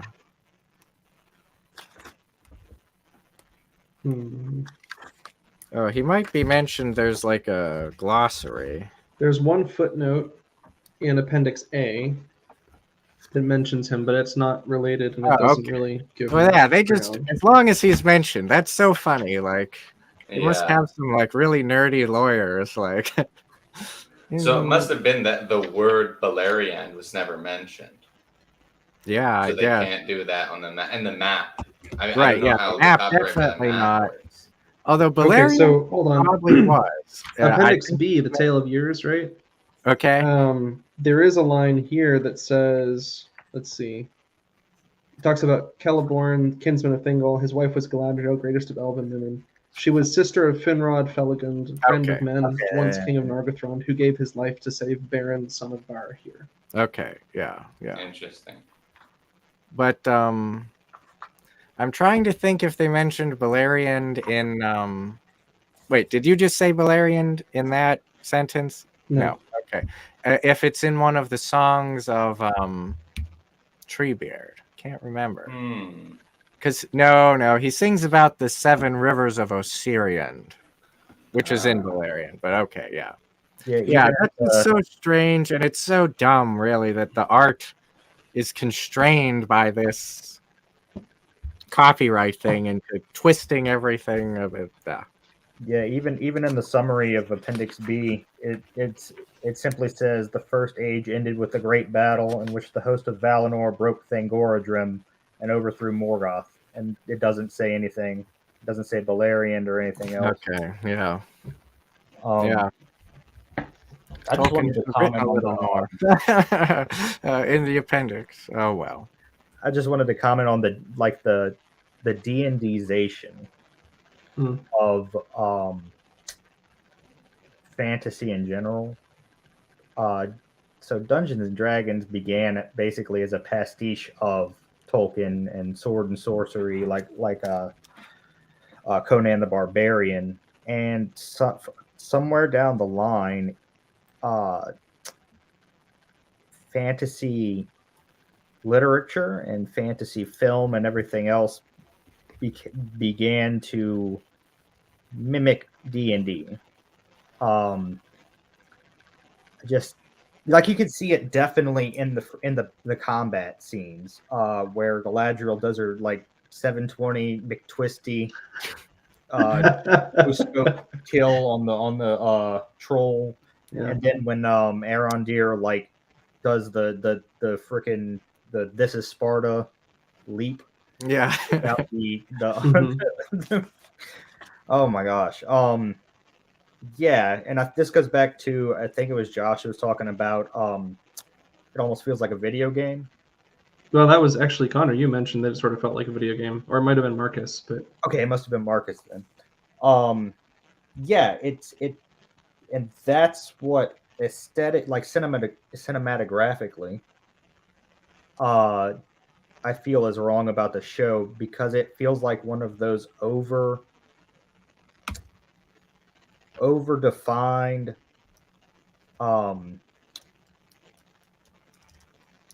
like a video game graphics engine almost. And Mhm. okay, so like the Resident Evil movies, okay, terrible movies. The one thing I want to point out is those feel like video games. It's this for some reason I cannot think today. So, but the point is it feels like a video game. And I think the the the writing especially almost feels like somebody talked to their 15-year-old who had just DM'd his first campaign and asked him to write the dialogue because it's sophomore. There are a couple moments where they try to reach for the sort of feeling of profundity that Tolkien himself managed to get. Like there's two lines in particular, and I'm trying to remember which ones they are. There's one where I think Elrond says something to Galadriel about like the wine of victory is sweetest for those in whose bitter trials it has fermented, or something like that. Which doesn't, I mean, okay. I thought that what But that's kind of like mentioning Feanor's hammer. It's like you're trying to give me the impression of something that is greater than what you're actually saying. That's what you're doing, and I don't like it. the grossest line to me was then I don't think this is in the books. If it is, then I'm making fun of Tolkien. But the line, "The sea is always right." Yeah, I what was was like, that? what was that? I was like, Yeah. and they keep saying it like I don't think that is like that deep a part of New, like if they're seafaring people, but the sea is always right is more, it's more thought of as a I don't know, like a land that you're supposed to tame, like something that you're wrestling with. The sea is something they're always Mhm. wrestling with, like Eldarion the seafarer and such, right? Oh yeah. But Yeah. yeah, and then always right, like that's not even slightly poetic.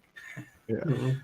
Now, I want to switch gears a little bit and contrast / discuss the Rings of Power with the Jackson Lord of the Rings trilogy and get people's thoughts. I mean, I can go first and just say, I mean, sort of like the prequel trilogy of Star Wars. I grew up with the prequel trilogy. I loved it and thought it was awesome. It wasn't until I got to college and started using the internet that I was like, what? People don't like the prequels? People don't like Jar Jar Binks? So after the Hobbit trilogy was done, I was very critical of the original Lord of the Rings trilogy for a while. But I've returned to I like it, though it's not perfect. And it rather is it's an incarnation. It's a reflection of written stories in a visual medium.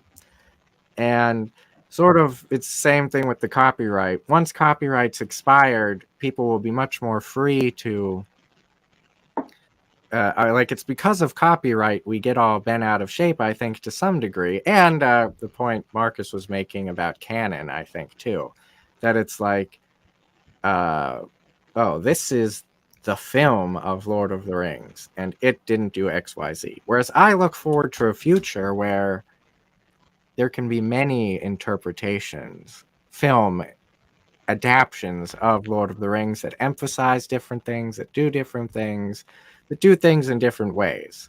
So they're not perfect. They got rid of Tom Bombadil, but even more substantively, they got rid of the scouring of the Shire, which I think Tolkien would have been quite displeased about. That was written back in with extended scenes, actually, to some degree. I mean, it was basically just Wormtongue and Saruman, though, right? Yeah, no, not Saruman. It's at the tower. It's at the tower, right? Well, you do get that, but then Wormtongue actually does go back to the Shire, and I think there is a little bit of I'm trying to remember. It's been that is not in it's the been, extended edition. I can 14 guarantee years that. maybe since I saw it. So yeah, I might be wrong about that. But Yeah, I do kind of Wormtongue is killed in the extended edition. I mean, I've actually never seen the non-extended edition of either the Two Towers or Return of the King. My understanding is Return of the King, one of the added scenes is at the beginning where they confront Saruman. Wormtongue is killed. In at least the extended edition, that like the box DVD set, yeah, there's no scouring of the Shire at all. Anyway, so what are other people's contrasts and thoughts and things like that? I think that the Jackson films, especially the Fellowship of the Ring, which I think is the best developed and of the three, it captured the feel of Tolkien. That it's fantastical in the sense that Tolkien would have used the word fantasy. There's mystery and there does seem to be wonder. I think this the Two Towers and Return of the King kind of lose a little bit of that compared to Fellowship, and they do add, like, the orcs, as memey as meat's back on the menu is. As much as I enjoy that line, that's like not something I would expect to hear come out of a fantasy creature's mouth, honestly. But yeah, no, the spirit of the books is there. It's been adjusted for film, and of course by executive meddling. But Jackson, I hate to say this, but Jackson understood the Lord of the Rings, and it shows in the final product. Now, as the Hobbit, I don't know what the heck happened with that. Oh my gosh. Me neither. Yeah. But yeah. Yeah. I mean, I'm kind of on the same page as Connor. I think you're right in saying that Jackson sort of understood the essence of it and did his best to reproduce it in a visual medium where he was under different storytelling constraints. I would make the comparison with Orson Scott Card's book Ender's Game and the film that was recently produced from that. I say recently, it was made back in like 2015 or something. I'm getting old. Recent for me is 5 years ago. But that show, that movie actually made some very large changes to the written storyline, but it did them because they were necessary to tell the story in as faithful a way as was possible in film. The moment that I'm thinking of is at the end of the movie, where in the actual story of the book, there's this really lengthy period of time where the main character and his sister are traveling among the stars, right? And they travel for, I don't know, like 4, 5, 6 years or something like that, and then ultimately come to the conclusion of the story on some planet relatively far away from where they started, and they encounter. I'm trying not to spoil anything in case somebody hasn't read it, but they encounter. I haven't read it. They basically wrap up the story. I'll put it that way. And in the film, they had to edit that down. Instead of there being like a 4 or 5 year gap where they're traveling among the stars for a while, the main character is, and his sister's not there yet, I don't think, but the main character himself, like very shortly after the major battle that sort of concludes the story, he encounters this sort of wrapping up, this sort of moral conclusion to his character arc comes a lot sooner without this period of travel that he goes through with his sister in the book. But that's okay because they still come to the same point at the end of it, and it wasn't really possible to extend the film long enough to actually encapsulate the full duration of that period and sort of the moral changes he goes through in that time span.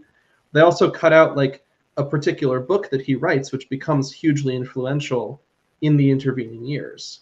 But again, that's something that they can come back around to if they need to tell the rest of the story later on. And it wasn't directly relevant to sort of the moral conclusion of the narrative in the actual book. So it kind of felt to me like that's a good example of how to tell the story the best you can in the medium that you have without mangling it too much, if that's something I can say reasonably, you know? And I think Jackson did the best that he could in the medium that he was given as well. That's sort of where I'll leave it, I think.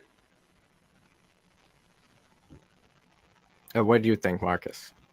When I was like 9, 10 years old, first reading it and first watching the movies, I like prided myself on hating the movies because of like the few minor changes that they made.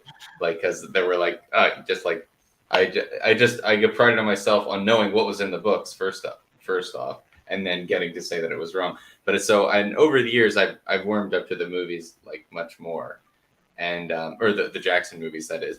But and I think he understood the spirit, and him understanding the spirit was necessary to make those movies as good as it did. But it also doesn't mean that if you told him, okay, now make a movie that's Tolkien-esque, he'd be able to pull it off, right? So if they put Peter Jackson in charge of the Rings of Power, it's not as if it would have gone necessarily the same way, right? So it's a very hard thing to do. And so obviously the task of making the Rings of Power was and making it good was a much greater task put before the Amazon crew than before Peter Jackson. Now I guess the Rings of Power is highest budgeted TV show of all time, but it doesn't. Yeah. Did it have a higher budget than Lord of the Rings? I don't know. Yeah, by a lot, I think. No, Amazon poured more than $1 billion into it. Yeah, I think Lord of the Rings was several billion. Oh, okay. But also, you'd have to adjust for inflation. I don't know. And I think a whole bunch of the budget went to securing the film rights. Yeah. Oh, for Amazon Prime. No, so the total budget for Peter Jackson's 3 films was $281 million. Wow. What? Really? According to Wikipedia. Oh, I'm thinking of box office. Yeah, the box office was that's probably what I'm $2.991 billion. Okay. Yeah. So, That's what I mean, if we look at it strictly in terms of financial success, I think Amazon is actually doing everything they possibly can to come back from what is obviously a flop at this point. Well, Okay, is and it? I mean, I like 25 million people tuned in for the first episode, and we'll have to see. I mean, I don't know how they can quantify that. It's like tons of people have Amazon Prime, no matter what content will be put out Mm-hmm. for the shows because they buy stuff on Amazon. So I don't know. Yeah. I mean, they can see watch time and rewatch time and everything like that. So internally, they know how well it's doing with its own audience. Yeah. And it Like does have. they do know how have many a people star start. thing, yeah.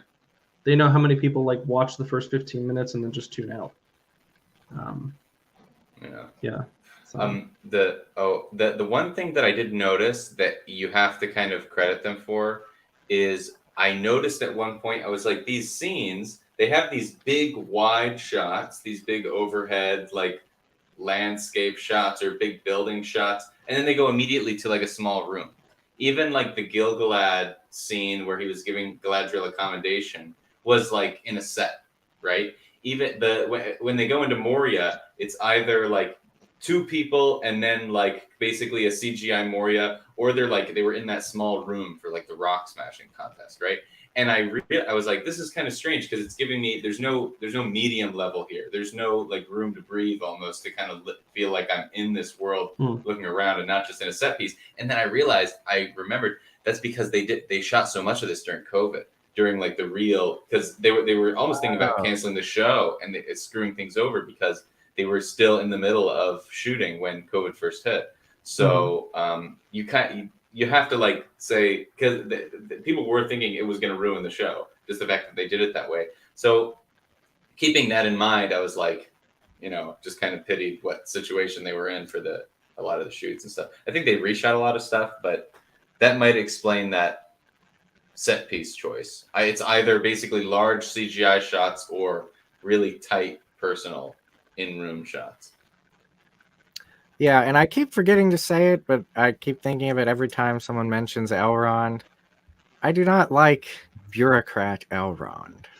That's not really very fitting. I don't know. It does not seem to fit. And correct me if I'm wrong, because I think I turned the subtitles on after this. But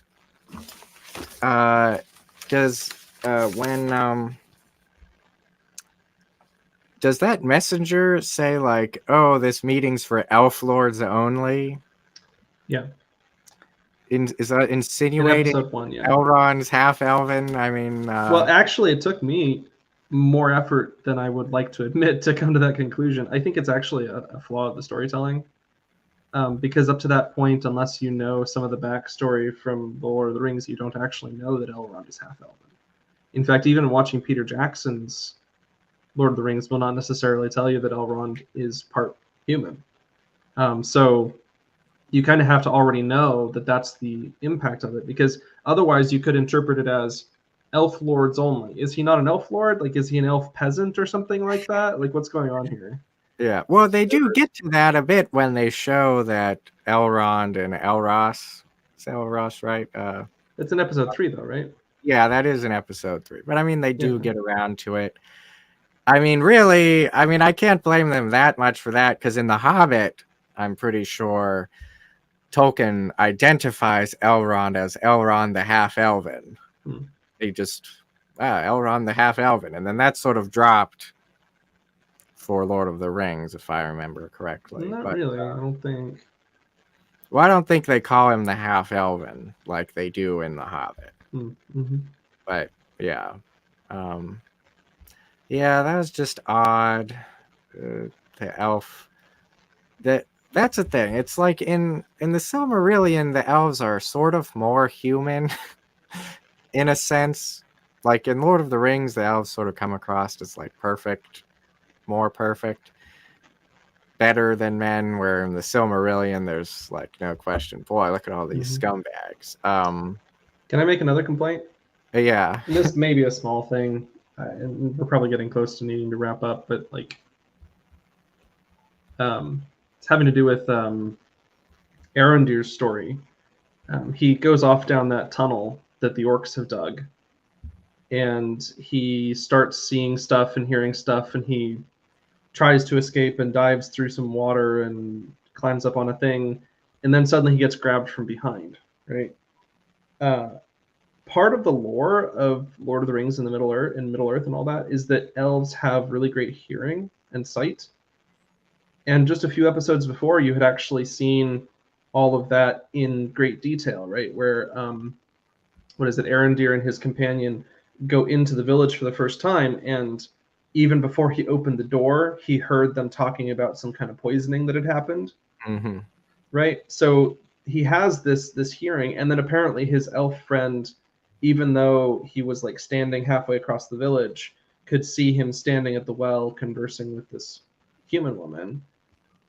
There's just some indications to me that like there's some inconsistency in just how thorough they're being with the elf superiority of like senses in terms of vision and hearing and stuff. And part of my problem with that is it's not inconsistent for a good reason.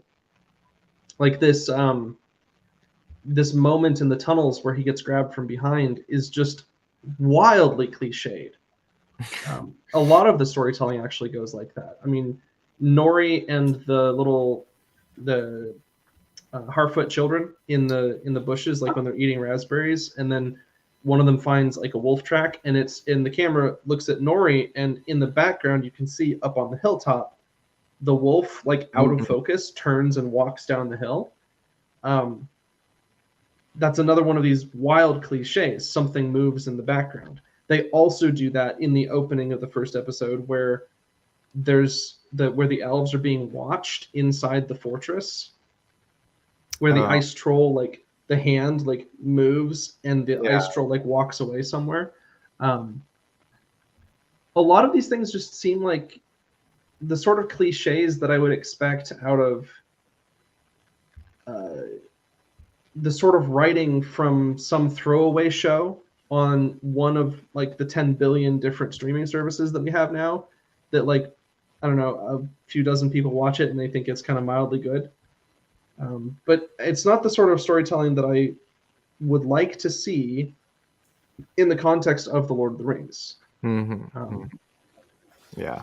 It's like those sorts of cute little visual tricks are things that they tell me that you're focusing too much effort on small cliffhangers of some sort, or visual effects, like some kind of foreshadowing that is overly obvious for the quality of the material you're working with. You shouldn't need that to make it feel more exciting or more thrilling or to set up scenes that you want. You shouldn't need that, right, within the context of Lord of the Rings. I mean, correct me if I'm wrong, but it's a lot of stuff like that. Like one more example that comes to mind is in episode 3, where Galadriel has escaped from the Númenórean guards who were put watch on her, and she's wandering through the streets of Númenor, and she's looking at this boat trying to figure out how she's going to steal it. And the camera pans in such a way that I instantly knew, well, there's going to be somebody standing behind her. And right there's Elendil. He's like standing right behind her. And he's like, well, hi there. It didn't take you long. Whatever it is. Just these sorts of moments where you can predict so easily what's going to happen, and it's not even necessary. Like, you don't have to play those sorts of tricks with the camera, with stuff out of focus, with the ice troll hand moving in front of the camera. You don't have to do that in this particular world. It's not about jump scares. It's not about that sort of short-term foreshadowing of the monster that's about to come. Anyway, maybe that's a small complaint, but it's something else that has bothered me watching the show so far. Yeah, it is true. Just thanks to streaming, the whole nature of film has changed. There's so much content. It's just insane even to think about how much is churned out. I mean, really, I don't watch much TV, like shows. I watch anime, and then I watch like documentaries on YouTube. I don't watch many live action shows. I like to go see movies in theater, but I don't like many. They have to be my sort of movie, I guess. And it's just, yeah, I don't know how people watch so much TV. And but that of course has to be changing the whole industry, I guess. Like sort of like the marvelization of everything. Like in a sense, Star No, Wars that's a getting yeah. marvelized, That's you know, exactly how I would describe it. Yeah, that's a good way churning to put out it. so much content. It's and it's going to be, you know, Lord of the Rings. I mean, I think Weta Workshop worked on the Rings of Power, but like just, I mean, literally the story is like, you know, they handmade all the chainmail armor. Like that's literally all two people did for like 2 or 3 years. And reportedly, they wore off their fingerprints. They Yeah. just, you know, there's so much work involved in it. And I mean, I think Bernard Hill is the actor's name who plays Theoden. He recount like I had no life as a kid, so I just repetitively watched like the commentaries and the special features for the Lord of the Rings films. You're not alone. He he commented how in the breastplate for his armor they had like a crown, like a sigils type thing inside the breastplate. And he's like, no one would ever see that or know that really aside from me, but they did that, you know, for me. Like I'm the king, you know, like just so much detail, so much thought into everything. And I mean, the costumes have been okay-ish, I guess. Not super great. I think Yeah. Lord of the Rings was better, but it's just when there's so much content being produced, they can't put so much. They just can't put so much time and effort into handcrafting, you know, every little detail, I guess. Well, I think Mhm. the fact that we live in the age of content is probably the biggest problem with how the Rings of Power is right now. Because it's just a mass like rush to grab as many IPs as you can and produce something in them because it doesn't really matter the quality as long as you've got more content than the other guys. So I think that probably was a big reason why they went ahead and just got the rights to the Lord of the Rings and the appendices instead of like waiting longer and hashing out a full deal to get everything and produce a good show where they can actually. Well, I really doubt. I really, I mean, really. I don't think it would have ever been good. Okay, but Well, I mean, I don't think the Tolkien estate would have let the Silmarillion go. well, I the thing really. is, it's actually not the Tolkien estate Wait. The that Tolkien owns the estate film does not rights, own the rights to the Silmarillion. not the film rights. Who does? Oh, that's right. It's the What? Saul Zaentz company. Yeah. I Yeah. thought they owned Lord of the Rings. I can't. Um, They don't own Silmarillion, do they? I don't uh, know. I would be so shocked. They might have gotten those all together back in the 70s when the cartoons were made. because I'm pretty sure that Tolkien was like kind of short on funds like towards the end of his life, and he basically let the rights go for a song and a dance. Because he didn't think anybody would ever actually be crazy enough to make a movie. So this report says that the licensing to Tolkien's other Middle-earth works, the Silmarillion and the Unfinished Tales of Numenor and Middle-earth, are still also controlled by the Tolkien estate and HarperCollins. Although, wait. No, it's Who the is the Zanes embrace- company that includes limited matching rights to produce content based on the Silmarillion and the Unfinished Tales of Numenor and Middle-earth. Ah. Should the Tolkien estate ever agree to bring those books to the big screen? Oh, So- so it's like a double ownership. All right. So they'd have to negotiate with Zanes and Tolkien estate. I love copyright and IP law so much. Yeah. Oh well. So I'm happy to keep chatting, but I don't know if anyone else has to go or not. We can wrap up. What are you guys thinking? I just wanted to make one point at least before we wrapped up because I wrote it down because I realized it. Mhm. So I think that the pace that they're going, I like that they're going at a kind of slow pace. At the pace that they're going, the sinking of Numenor would be in like the third, fourth season, something like that, right? So we wouldn't see it soon. But the thing is, with Sauron's involvement with Numenor and eventually how it gets sunk, you'd really have to foreground the religious issues and what religion would be in Tolkien, because what Sauron convinces them to do is basically become atheists, deny the existence of Eru, and then it is one of the only very direct divine interventions from Iluvatar that sinks Numenor, right? So they'd have to actually address something like that, and I wonder how they would do it. That would be like a serious litmus test of them getting the source material at any degree properly, right? But Like and I can't see them having the rights to that, though. Yeah, that is what none of us anticipated. That they, like, we thought, oh, they get the rights to the Second Age, they can just talk about someone in the Second Age, but not.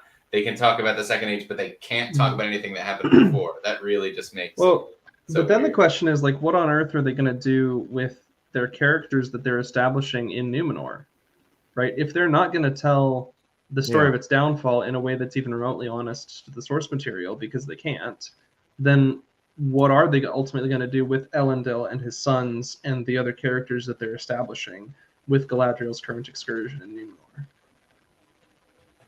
They can't just drop these characters at this point. Like, it's not like they can just have them in episode 3 of season 1 and then not touch them for the whole rest of however many seasons this thing's going to run for, right?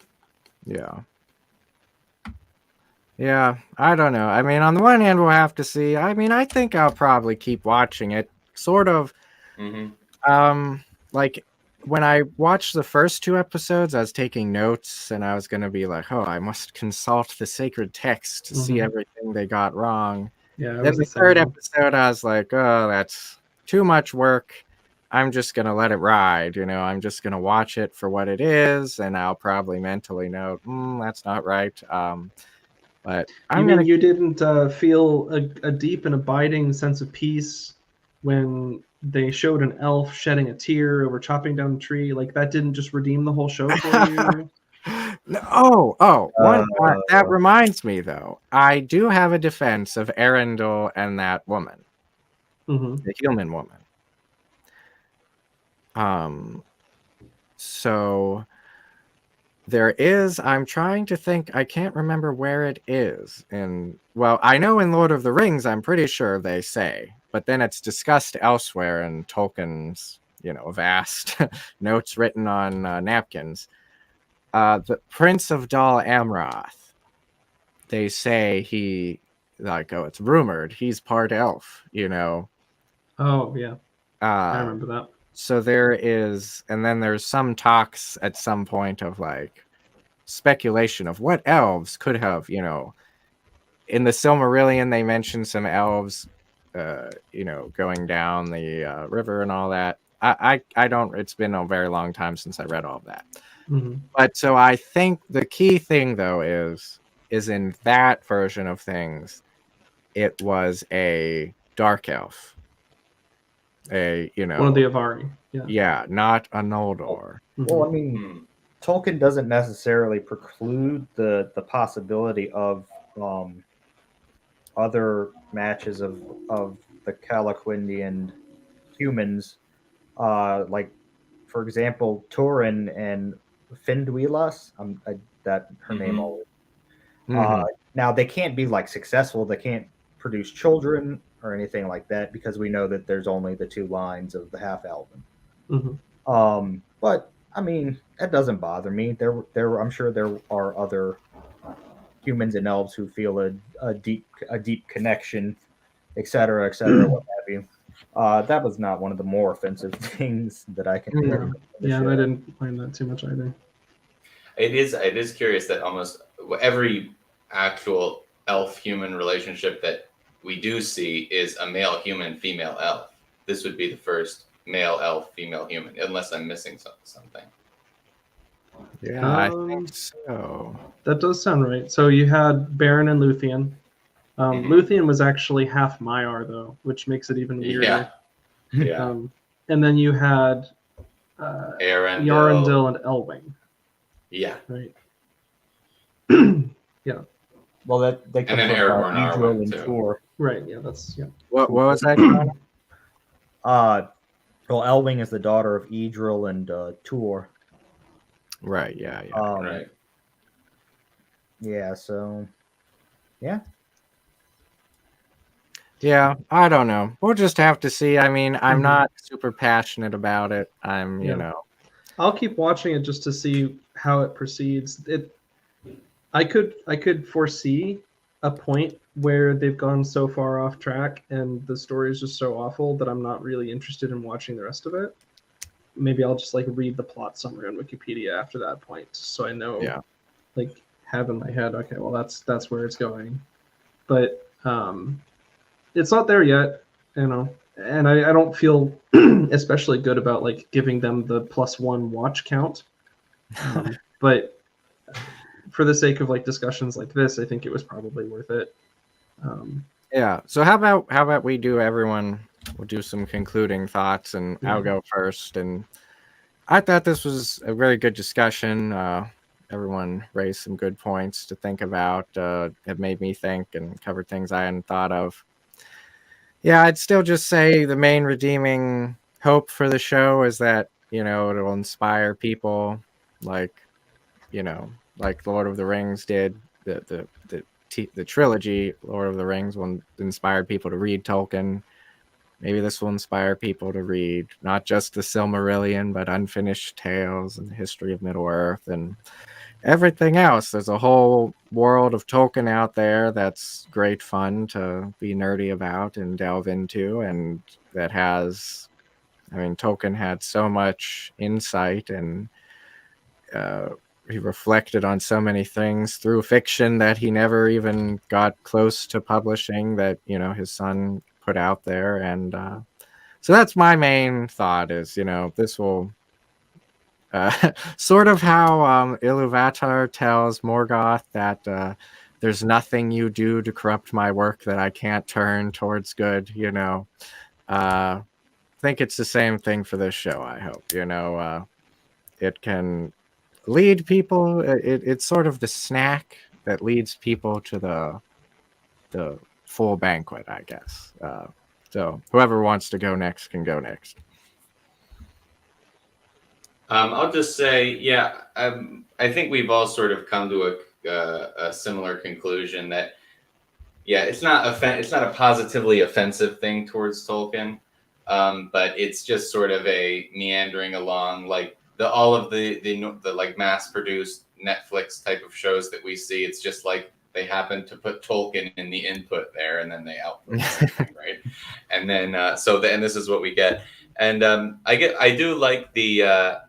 Just like if you're just talking to someone, just sort of doing speculative what happened in Tolkien, it is just fun to think through. Yeah, I wonder about those people who lived in Mordor, or isn't it cool to think about the early hobbits, what they might have been like?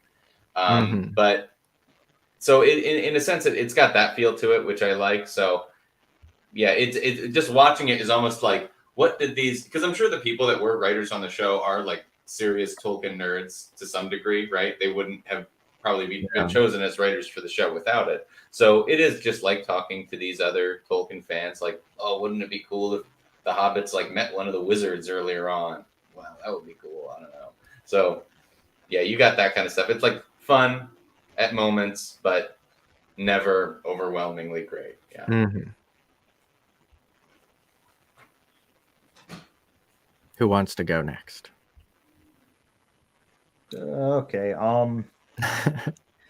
So I would say that overall, yeah, I think we're all roughly in agreement. It's not evil. It's just indifferent. Like I said before, like if it had been just one of the 5,000 other Tolkien ripoff or not exclamation mark Tolkien shows, it would have been passable. I think the fact that it has Tolkien's mark on it opens it up to much harsher criticism.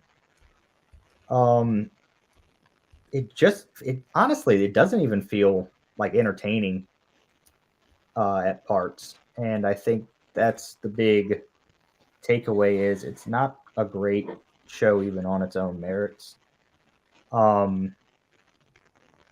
They haven't done anything crazy like say like the last Ring Bearer, that which is a deconstructive reimagining of the Lord of the Rings, where Sauron and the Ring Wraiths are the good guys, and they're just trying to bring better technology and living standards to the Industrial. world, and the evil,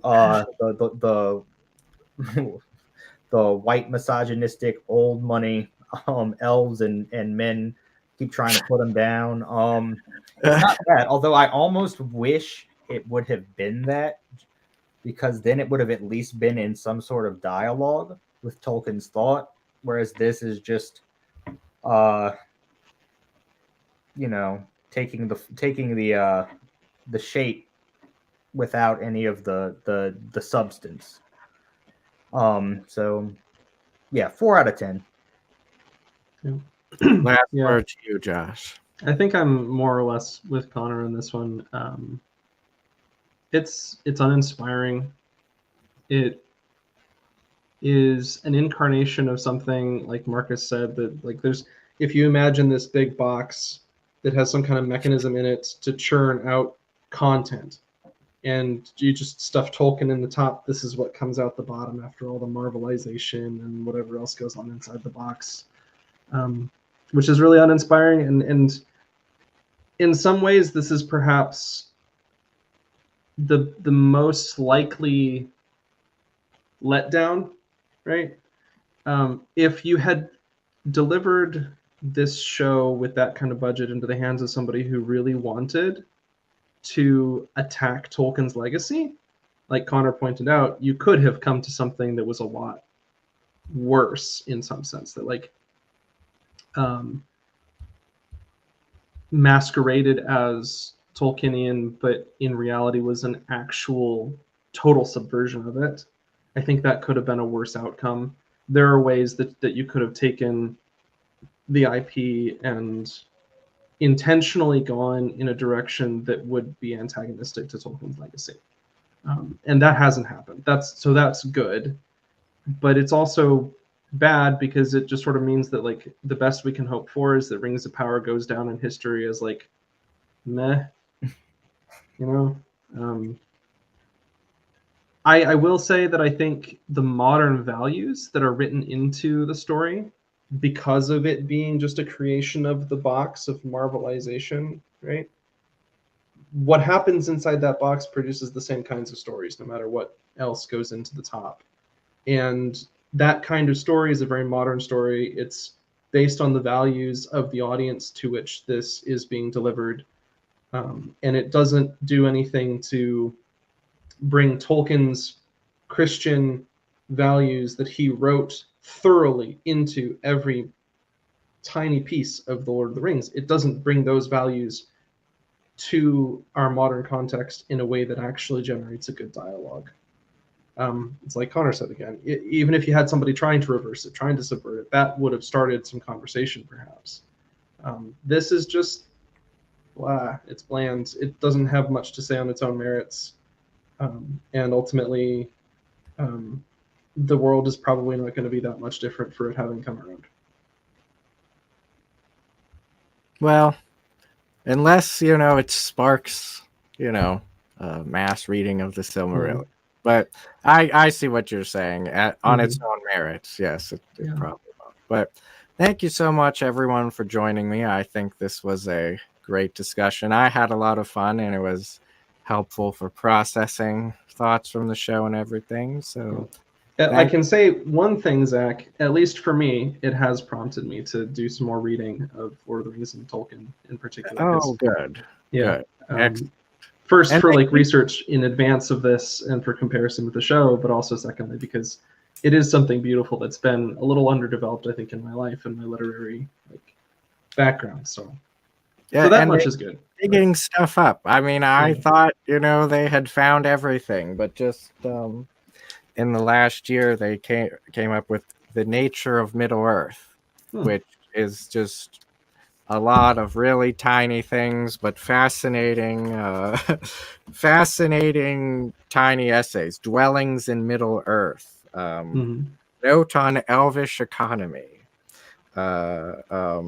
Death, which is a good essay. But Mhm. yeah. So maybe So- we can wrap up by saying that everybody should go and dig more into Tolkien. At the very least, read The Lord of the Rings for yourself. Read the Silmarillion. Absorb the great and wonderful works of fantasy that he created and the values that he wrote into them. And don't think that The Rings of Power is a good representation of any of that. Yes, I couldn't put it better myself. So thank you so much, everyone, and have a good evening. Thanks, Zach.